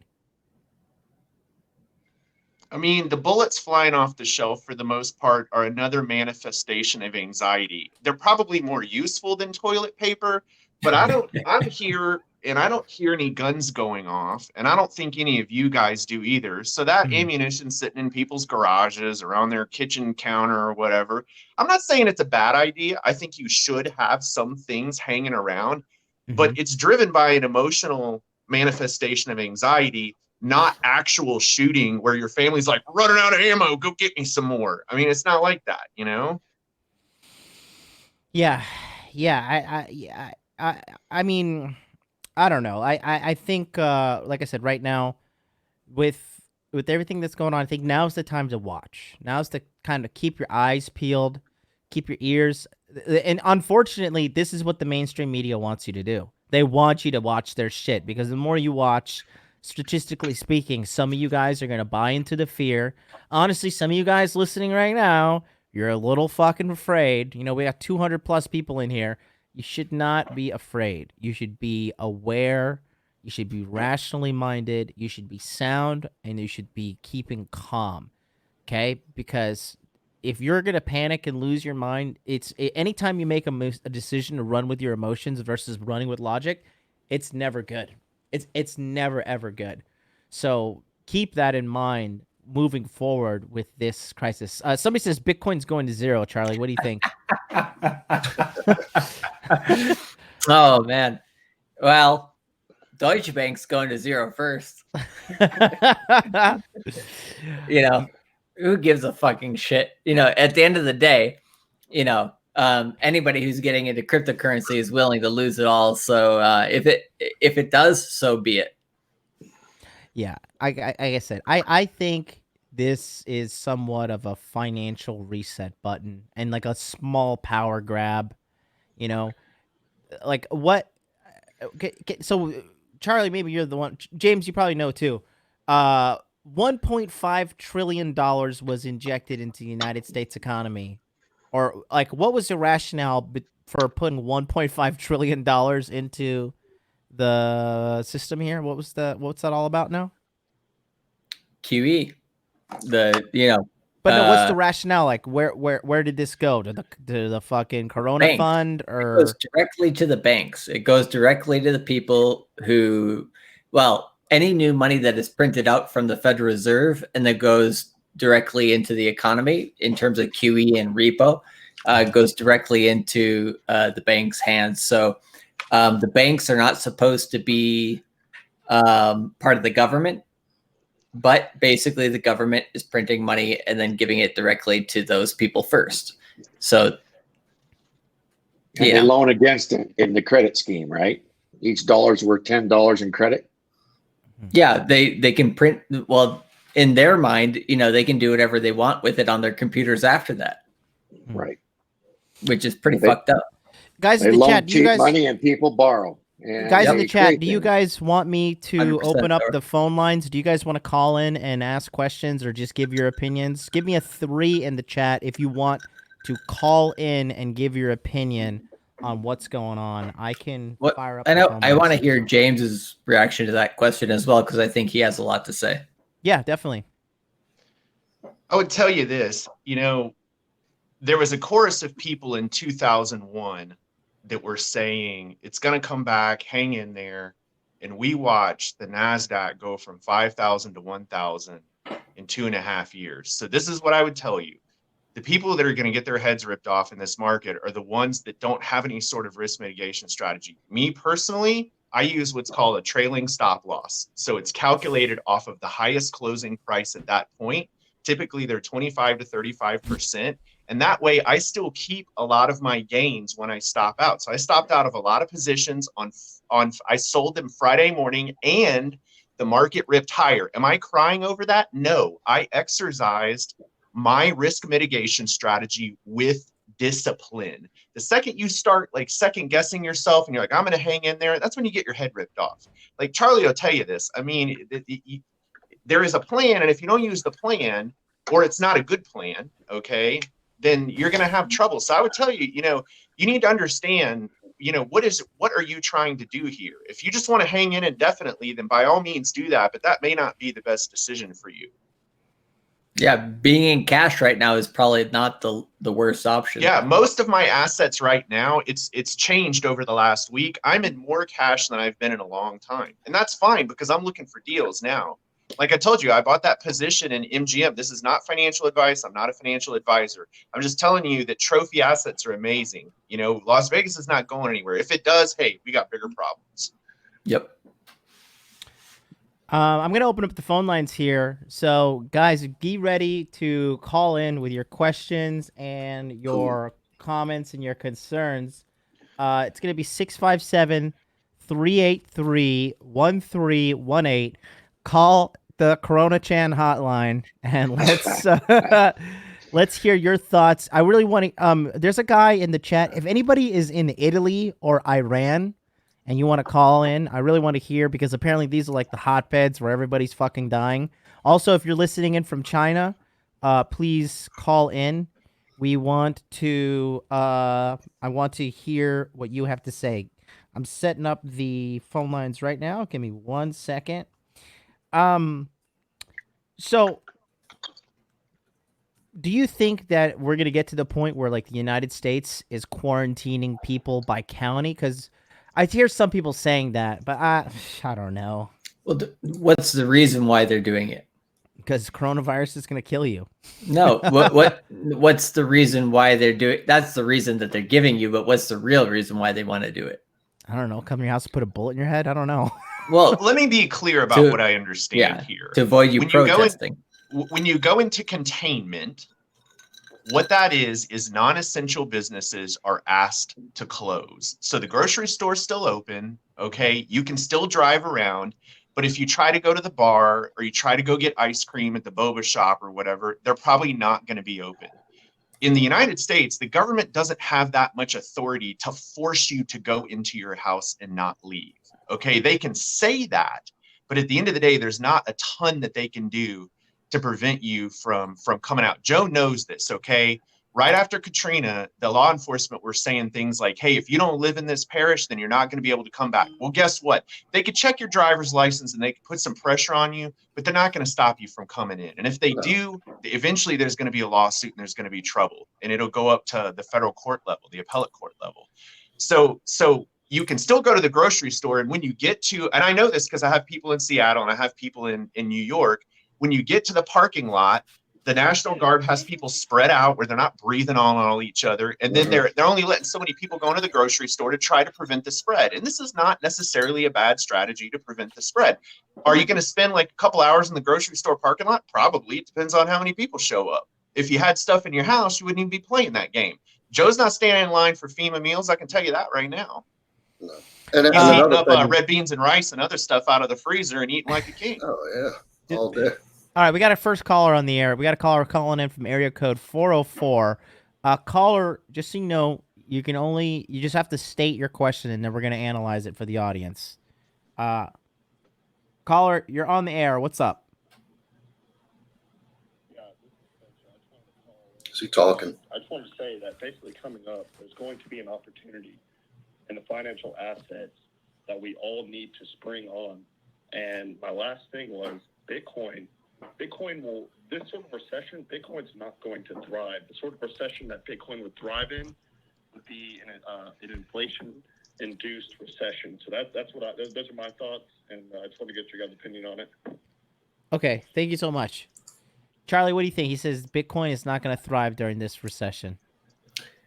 I would say at the beginning of it, well, first of all, we're not going to go into a recession. It's kind of sad to say, but I think it's going to be actually a depression. Meaning what? Meaning it's worse than anything we've seen since 1929. You think that's what's going to happen? Yeah. Really? I think it's 50% chance that happens. And this decade could be the worst decade we've seen in 100 years. Fuck, Charlie. I mean, it's kind of depressing. I mean, I don't want to say it. It largely depends on the intervention of the central banks. You know, like I personally believe, and I've done a lot of reading about this, the depression wouldn't have been nearly as bad if the government in the United States hadn't intervened the way it did. The government prolonged that depression. So it really depends on what the central banks do. You know, will it hurt? Sure, it's going to hurt. How long? You know, it depends on how much we don't want to heal quickly. Like a quick healing is also painful healing. Prolonged healing just prolongs the problem. Like Deutsche never cleaned their mess up, you know, so now they're still carrying around all that debt. We gotta put some people in prison, to be honest. You know, Sure. These banks actually have to feel the fucking toll because HSBC, Deutsche Bank, JP Morgan, Wells Fargo, all these fuckers have got away with murder for the last 20 years. You know, nobody except for Iceland has actually put any of these guys in prison. They don't even have to go to prison. They just have to own their losses, and I don't want them subsidized by the taxpayers. Look, let the companies deal with these people. I don't care if they go to prison. Well, just make them own their losses. Just make them whole. Yeah. I mean, the repercussion at the end of the day, it doesn't matter what it is, but it just somebody has to own up to the fact because we can't keep bailing these guys out. All right, we've got some more callers on the air. We got, I think that this might be Josh calling in from 504. Then we got 862, and then we got 650. So let's bring 504. 504, you're on the air. Yeah, it's me. First of all, I just want to say, I think it makes me feel comfortable knowing that, like, there's all these guys all across the fucking world, like you and Charlie in Japan. I mean, I got people in California, like, all this together. Like, we're here talking about something and trying to make sense of it. And, like, everyone that I'm seeing, including my fucking family, like, my God, my family's freaking the fuck out. And they're all being, like, nonsensical idiots. So I just wanted to say that's, like, it's comforting to know, at worst come to worst, like, some men put their minds together and dig themselves out of a fucking shitty situation. But James and Joe, I don't know if you guys remember, when Katrina happened, they try to put a hold on people from coming back into the city for, like, all the way up until, I mean, the hurricane hit mid-August, right? Yeah. Can they, I can't hear them, John. Can they hear me? Just keep talking. They can hear you. Okay. The hurricane hit mid-August. They tried to put a hold on people from coming into the city. Like, they had barricades and blockades up. And we went in anyway. They tried to monitor it as much as they could, but they really couldn't, right? Because, I mean, like, what right do they have to tell you that you can't go to your own property? And we went in 2 months before power. We lived there 2 months without any power in all their houses, and we started gutting our houses ourselves because we didn't want the fucking mold and the mildew to, like, expand. So I don't think that they can.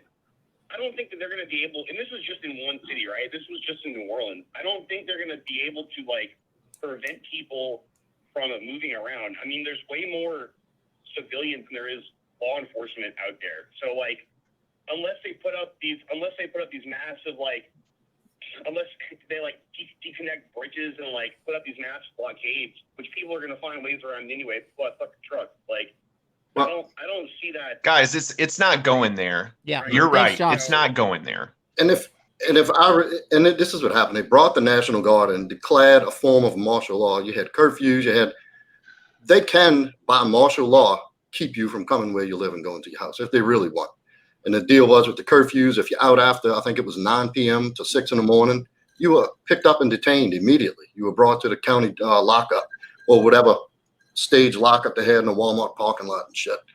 But no, it's not going to come to that. It's not. No. And this could be a precautionary thing where they let it blow over for a month to see really what they got in their hands, because it may be unknown and it takes 2 weeks to show symptoms and reveal that you've been infected. So they may just be putting people away to see what they got unfolding. It's not about the virus. This is a power grab. And then another thing is this. What's funny is that I was kind of like, just a couple of days, like, no, it was like last week. I was kind of just like walking around and be like, like this is going to sound how it sounds, but just bear with me. I was like thinking to myself, like, there's really been no big news since Kobe died. And I was like, everything's kind of like a lull. And then, I think the people felt it and just like, they were like, all right, let's fucking run with this Corona Chan shit. And I mean, that's kind of a reach, but at the same time, like I said, the media is definitely making this way worse than it should be right now, for sure. We got 2 more callers on the air. We got 862, then we get 650. Guys, call in with your questions or comments. 657-383-1318. The number is on the screen. Also, just remember, just come in, say what you want to say, and then we'll answer it and listen on your end. Here we go. 862, you're on the air. What's up? Hello? Yes. Yeah, so yesterday at work, me, my coworkers, and my boss were watching President Trump declaring state of emergency on live TV.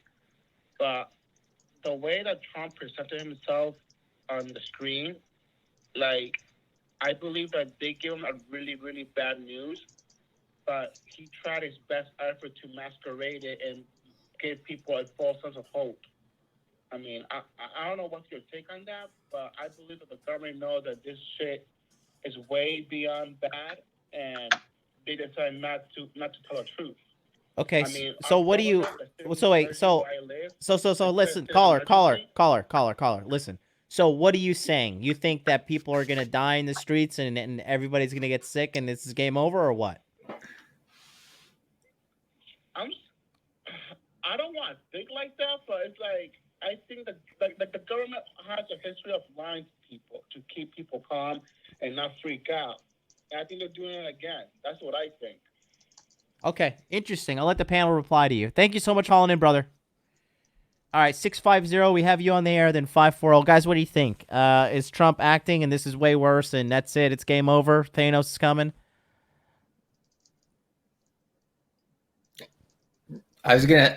My opinion is, I think he's overreacting, but I want to hear what the other guys have to say. Yeah, I think he's overreacting too. Yeah, a little bit grandstanding. You gotta be aware of the thoughts that are running through your head. Like, I feel like there's an emerging niche for me in this group, which is the inner game. What's going on in your head? Yep. There's this thing called ruminating. And it's a loop that you keep thinking about and you feed it and it feeds you emotionally. And it's this disgusting codependency between your thoughts and your emotional state. You got to shut that down, okay? If you got a couple of days worth of food in your house and it's going to give the trucks a couple of days to replenish the grocery store, look, all of us, with the exception of a couple of us, all of us have enough body fat where we could not eat for a week and we're not going to lose a step. Okay. I'm not talking for Thor, but like, I'm still, I'm still 5 to 7 pounds over my fighting weight. Like, I'm going to be fine. This could be a good thing. Yep. I think so too. Yeah, I'm in agreement with him. I mean, the simple fact of the matter is, whether it gets worse or whether it doesn't, are you prepared? Period. I mean, this is what it boils down to. This is an individual journey, for lack of a better term. Are you prepared? The only reason why you're going to have stress or panic within you is because you're not prepared. So already that you'd like be thinking of these weird scenarios says that you are not prepared. You know, Yep. either materially or internally. And I think internal is more important than material, because if you have the internal preparation, you can go out and make stuff happen. But if you don't have that heart, this is something my jiu-jitsu coach used to say, I can't teach you heart. I can teach you technique, but I can't teach you heart. If you don't have that heart, if you don't have that internal preparation, dude, ain't nothing. No matter what happens, you're always going to be having that feeling. When times are good, you're going to be stressed, and when times are bad, you're going to be stressed. So, yeah. Abu's dead on. I mean, it's My going to take. sound cliche, but it's part of you being your own mental point of origin is being prepared for the worst, hope for the best. That's a mindset. Let me bring another And caller so on here. none of this really bothers me, and I don't think anybody else on the panel. Nah, I mean, I'm not really. Look, I got a bag of rice. I got a bag of chicken. You know, there's food on the shelves in Japan. Me and Charlie saw this. Okay, let me tell you this again. When the typhoon was coming, I'm from Florida. Okay, I was born in a goddamn hurricane. And when I saw that this hurricane was coming, and it was like barely a category 2, you would have thought Godzilla was on the fucking shore. Like the fucking the NHK, which is like the Japanese CNN, like they were losing their fucking mind. Toilet paper was gone, foods were gone, the shelves in 7-Eleven were cleared out. Like I said, everybody was losing their mind. I got on this like, like this language exchange app, and I was just like, hey, guys, everything's gonna be okay. And then I had like Japanese people like jumping down my throat, like, you don't know that. Like, you don't say this. This is not your country. And I was just like, dude, I'm from Florida. Like, I have a PhD in fucking hurricanes. Everything's gonna be fine. Total death count under 100 people in a nation of 127 million. And this was like this is Typhoon Hagabis or whatever. I just I don't know. They have that 100 times a year in Japan. Yeah, we got another caller. We got 3 callers on the line here, so let's try and burn through these. 650, you're up. 650, what's up? What's up, gentlemen? This is AJ from San Francisco calling. Hope everyone is well today. Hey there. Before I get to my main question, specifically for Charlie about his 50-50 chance at a potential doomsday scenario for the economy, I wanted to mention that I actually ran the numbers for the number of cases globally out of an assumed population of 7 billion. And that gives us a 0.002% rate. A rate of death or what? Of cases. I ran cases over total population. I think it was 159,000 or something. Okay, yeah. So 0.002% of the human population is infected.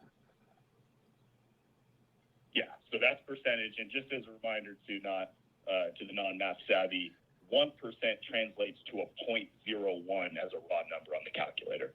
So we're talking very small margins here. Question for Charlie, though. He said that 50-50 chance of a downturn comparable to the Great Depression. And at least, here in California and America, we learned that the Great Depression was resolved ultimately not by the recovery measures, but by the war. So my corollary to that is, would you also foresee a situation where the world, Trump, otherwise tries to instigate escalated war to help heal from such a downturn? Very good question. Possible, with the stuff in Iran, it's possible. Well, so who are we going to war with? We're warring with the Chinese? So here's my answer to that question is that the 21st century, no country wants to go to absolute war anymore. I mean, Trump wants to try to get out of Afghanistan and, heal that rift with the Taliban even, right? He signed that thing. He's been trying to sign that thing for the last 6 to 9 months to get out of Afghanistan and, have peace with the Taliban who, apparently, are the guys who jumped into the World Trade Centers, right? So clearly, I think in the 21st century, people do not want physical war. So in the next 80 years, from 2020 until the next turn of the next century, what's going to be the thing that people can use against each other the most is cyber warfare, biological warfare and social warfare, social, political, whatever. So until, in the next, 80 years, I don't think people will want to actually deploy military that much. I think people or countries will want to do more political smear campaigns, more, if they're like, oh, oops, we have a biological campaign, against the world or whatever, anything like that, that they don't get directly tied into, they'll want to do. And cyber warfare is going to be definitely a huge thing. But I don't think countries are going to really want to have a direct, they don't want to be tied to, there's too much economic problems and there's too much globalization where everybody is tied together to have physical wars anymore is actually more of a problem than anything else for everybody. I don't think we're going to war. People are like, war's not profitable anymore. No, it hurts everybody. Yeah, it's not. And like people like, look, dude, like, I'm American, but like, fuck the government. I'm not going to go to war for them. Let those assholes go kill for me. Like, I'm not going to go be your dummy. Like, that's just not my thing. And I think a lot of people think like me. I mean, fucking, women don't even want to go in the draft, and like they're all like, oh, equality, they're tying up their hair in buns and looking all feminine real quick right now with this whole fucking chaos breaking out. You don't see any feminists like protesting in the streets and talk about men ain't shit or anything right now. All those hashtag boss babes, they're all fucking cuddled up with some dude right now, fucking hoping that that things don't go south. Let's take the next. We got 540. You're up next, and then 512. Guys, just hold the line. We'll bring you on. Don't worry. Just be patient. 540. You're up next. Hey, buddy. Hey, buddy. John. This is Corey from Quarter 4. Hey, buddy. I just want to say thank you. Hey, what's up, man? I just want to say thank you guys for having a balanced perspective conversation about this, because everybody I hear talking is just like freaking out, like mass hysteria status, and it's annoying. It's super fucking annoying. And on one note, one thing I did hear about San Diego, my buddy works for the city, and he said that on Monday there's chatter in the offices. I don't know, he works for the city doing something, I'm not sure. But they might be trying to shut down the interstates and the highways. But I don't see it happening. It just doesn't seem likely because we're so close to Mexico and stuff. But that's all I really wanted to say. And if the panel has anything else to say about that, that's cool. Thanks, buddy. I'll respond to that. So I'll go ahead and say this first. This is a great time to audit your friends right now in this time. If your friends are freaking out and losing their minds right now, honestly, just really like either cut those people off or fucking, kind of put the brakes on your communication with them. I just cannot keep those kind of people around me. I need smart, rational people around me at all times. Those kind of people will suck the life out of you. What do you guys think? Will. Yeah, absolutely. You don't want those people around you anyways. They're vampires, energy vampires. Yeah. Agreed, 100%. One thing I do, I'm not racist, guys. I'm not racist. My best friend is a white guy, but, but one thing I always go for it. Do it. It's like if I can't figure something out, I got my best friend. He's a white dude, and I ask him, and he comes from a total angle that I never thought of. You got to have rational, good thinking, clear thinking people around you. And you need to have people that have a different perspective and idea around you, because sometimes you're not going to have the answer or the solution. When I have like issues like online marketing or whatnot, I come to John. I hit him up on WhatsApp, like, hey, John, what's going on? This, that, the other. He can confirm that. So you always got to have someone around you that's clear-headed at all times in all situations. You can't have panic mongers, fear mongers around you. You're going to have to lead those people, eventually, or cut them loose. So yeah, absolutely. Having a good brotherhood around you is critical. It's critical to your psyche. It's important to you as a man. There's not too many lone wolves. It's just not. It doesn't last forever. You got to have some good people around you. Aaron Penley in the chat says, while MLD said that he booted a panel member, I didn't boot anybody. Everybody who left had to leave. Texas Chad's got to go bang a hottie, and Joe's got to go handle some business. So please keep ignorance to an all-time low if you can. We got 512 on the air next, and phone lines are still open, guys. 657-383-1318. 512, you're on the air. What's up? It's Chris Baker. I called back. Do you guys think we might see a permanent move to people working from home? Because right now, some businesses are just telling people to work from home, and if these people stay home for 3 months, you have to wonder if they're going to come back. Oh, that's a very good question. We'll answer that on the chat. Mr. Chris Baker called in. He wants to know, do you think we're going to see a permanent move of people moving home? I think within 30 years, I think office buildings are a terrible investment right now because I think remote working is the future. More and more, the world's getting more and more connected. And honestly, let's be honest, guys who have 9 to 5s, how many times do you actually work from 9 to 5? Or how many times you just kind of dodging your boss and your boss is full of shit and everybody's just kind of full of shit and you know what I mean? What do you think about that? I think that it can be very productive. In my experience where I work at, there's analysts that do nothing but print paper still. It's not necessary. And guys, you can join the stream. I just put the link in the chat right there for you guys. We got 2 more spots. Go ahead, continue, Thor. Yeah, I think they're going to find that in some cases, in many cases, it's actually more productive to do it that way. There's still a trust factor. People aren't at work. I can't keep my eye on them. We got to get past that. And I think that's going to be one of the good things that comes up about from this. It's going to allow people some more freedom to work from home and get off of those highways and all that stuff they're doing. For a guy like me, no. I mean, it's construction. I got to be out there, but I think it's going to work for a lot of people. I really do, especially people that design or engineer. Why do they have to be there? Maybe come in once a week for a meeting. That's it. I think that's a positive. I really do. Yep. And people are going to learn that from this experience. Abu, what do you think, buddy? I mean, I work in the automotive manufacturing industry. I actually have an office job. I can probably do at least 60% of my job from the house. And I'm looking, we're building an entire new line, and the level of automation that's taking place, it's just driving people out of the workforce anyway. So, I mean, working from home is something you should be thinking about already. You should already be thinking about a skill or career that allows you to work from home. Unless, Thor, you're in construction. That's just always going to be something that manpower is not going to be able to do without. But most of the world is switching to automation, and, get you some skill in automation, probably going to be a smart move. Most people can work from home. I go to my job, and I mean, I'd say about 70% of my day, I'm on Twitter.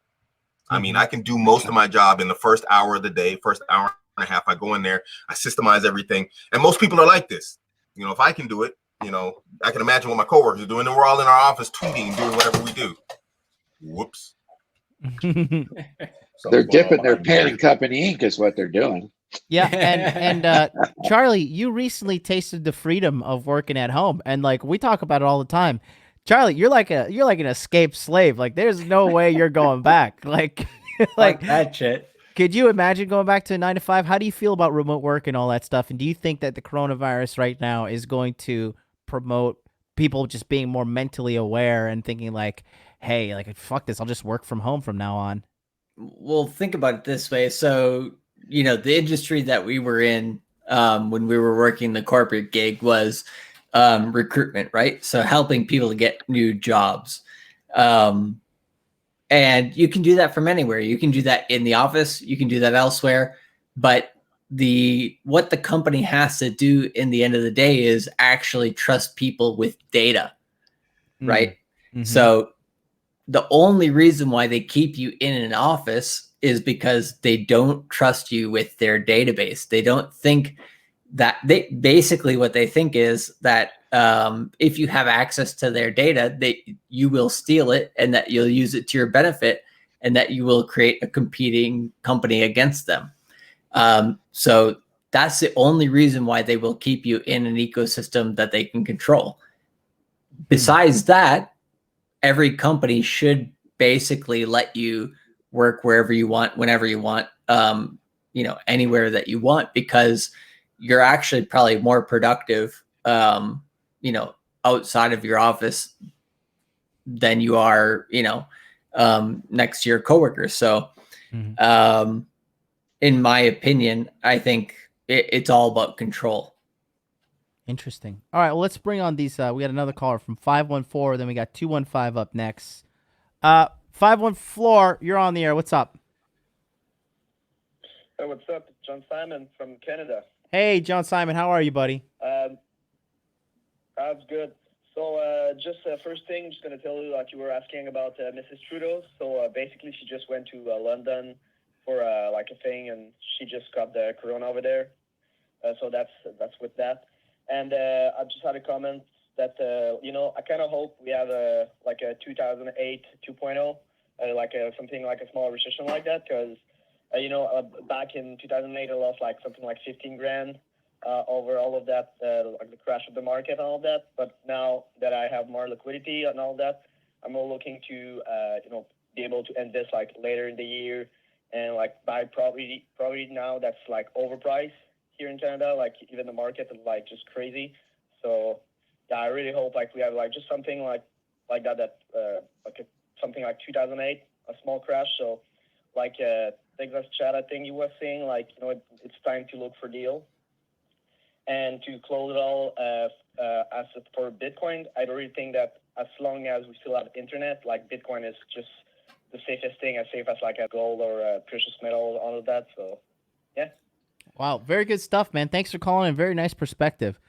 Yeah, I think so too. Like, the more I look into it, the more this all seems about money.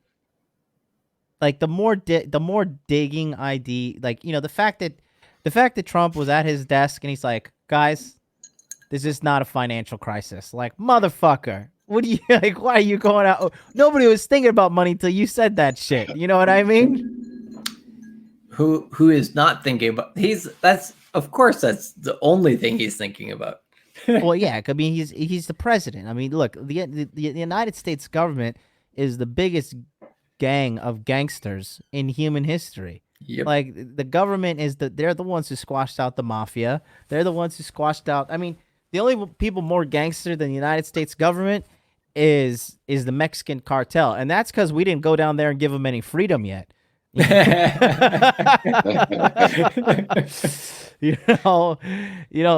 I think it's hilarious too. So hilarious how all of these fucking pro-immigration people like, we need to help the children in cages and all. Where are those fucking people now? They're like, yeah, fucking lock those babies up. Lock them up if they got corona. Think about this is like I said, this is like a fucking phenomenal opportunity for everybody to see how full of shit most of these people you look up to are. This is a big opportunity for you to see that right now. We got another caller on the air, 215. It looks like it's going to be our last caller. 215, what's up? Hey, John. What's up? Hey, buddy. Hey, just so you know, I can't hear everybody else but you on the StreamYard thing. So if I talk over somebody, let me know. Okay. I just want to report back from the streets because actually I was in New York for a couple of days. Hung out with Rick Torres yesterday. We had a freaking good time. We just lived life like normal, We were out hit up a few bars and people were still drinking Corona and and I was observing. Yeah, of course, there's less people on the train and then like in restaurants, but people are still out there living their, still have to work. And I mean, it's just crazy how, of course there's a disease out there, but it's just too overblown. Yeah, definitely. I think it is definitely overblown. So thanks for calling in, Extra Guac. That's our man, Extra Guac, calling in. Yeah, he said he was out in New York City the other day with a buddy, and he said everybody's out drinking. I mean, isn't today St. Patrick's Day? or like pretty close to it. It's the 17th, I think, isn't it? Everybody's drinking March right 17th? now in the United States. Like Josh is out. He says the French Quarter's full. Scott from Baltimore just sent me some picture of, of course it's white people laying down in the street. There's 3 white people laying down and some guy jumping over them with a scooter while everybody's drinking and filming on the iPhone. He says coronavirus can't stop fucking St. Patrick's Day and drunk dumb people. So like I said, I think... Honestly, I don't think we're going into some kind of big depression, and here's why.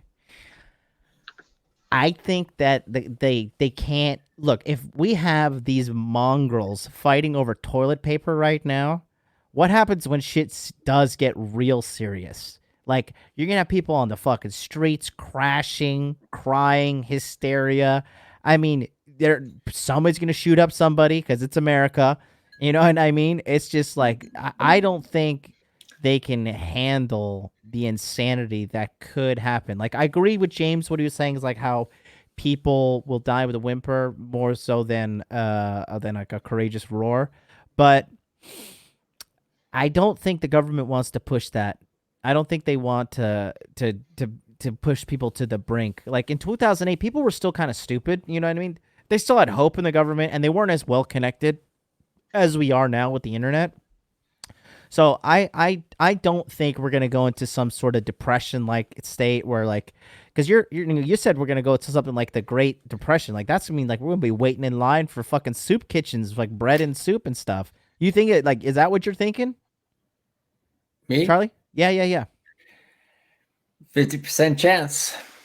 I don't think that's going to happen whatsoever. I'm going to say it won't be quite like that. The risk is going to be like with transportation, where if we run out of critical supplies like insulin, that's where you're going to see huge problems with people just passing away and nobody really paying attention.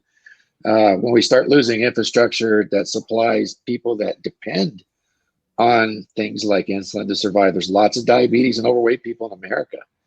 And they're potentially a burden on the system. I mean, I hate to go down that conspiracy road, but it'd be a quiet way to do it. Yeah.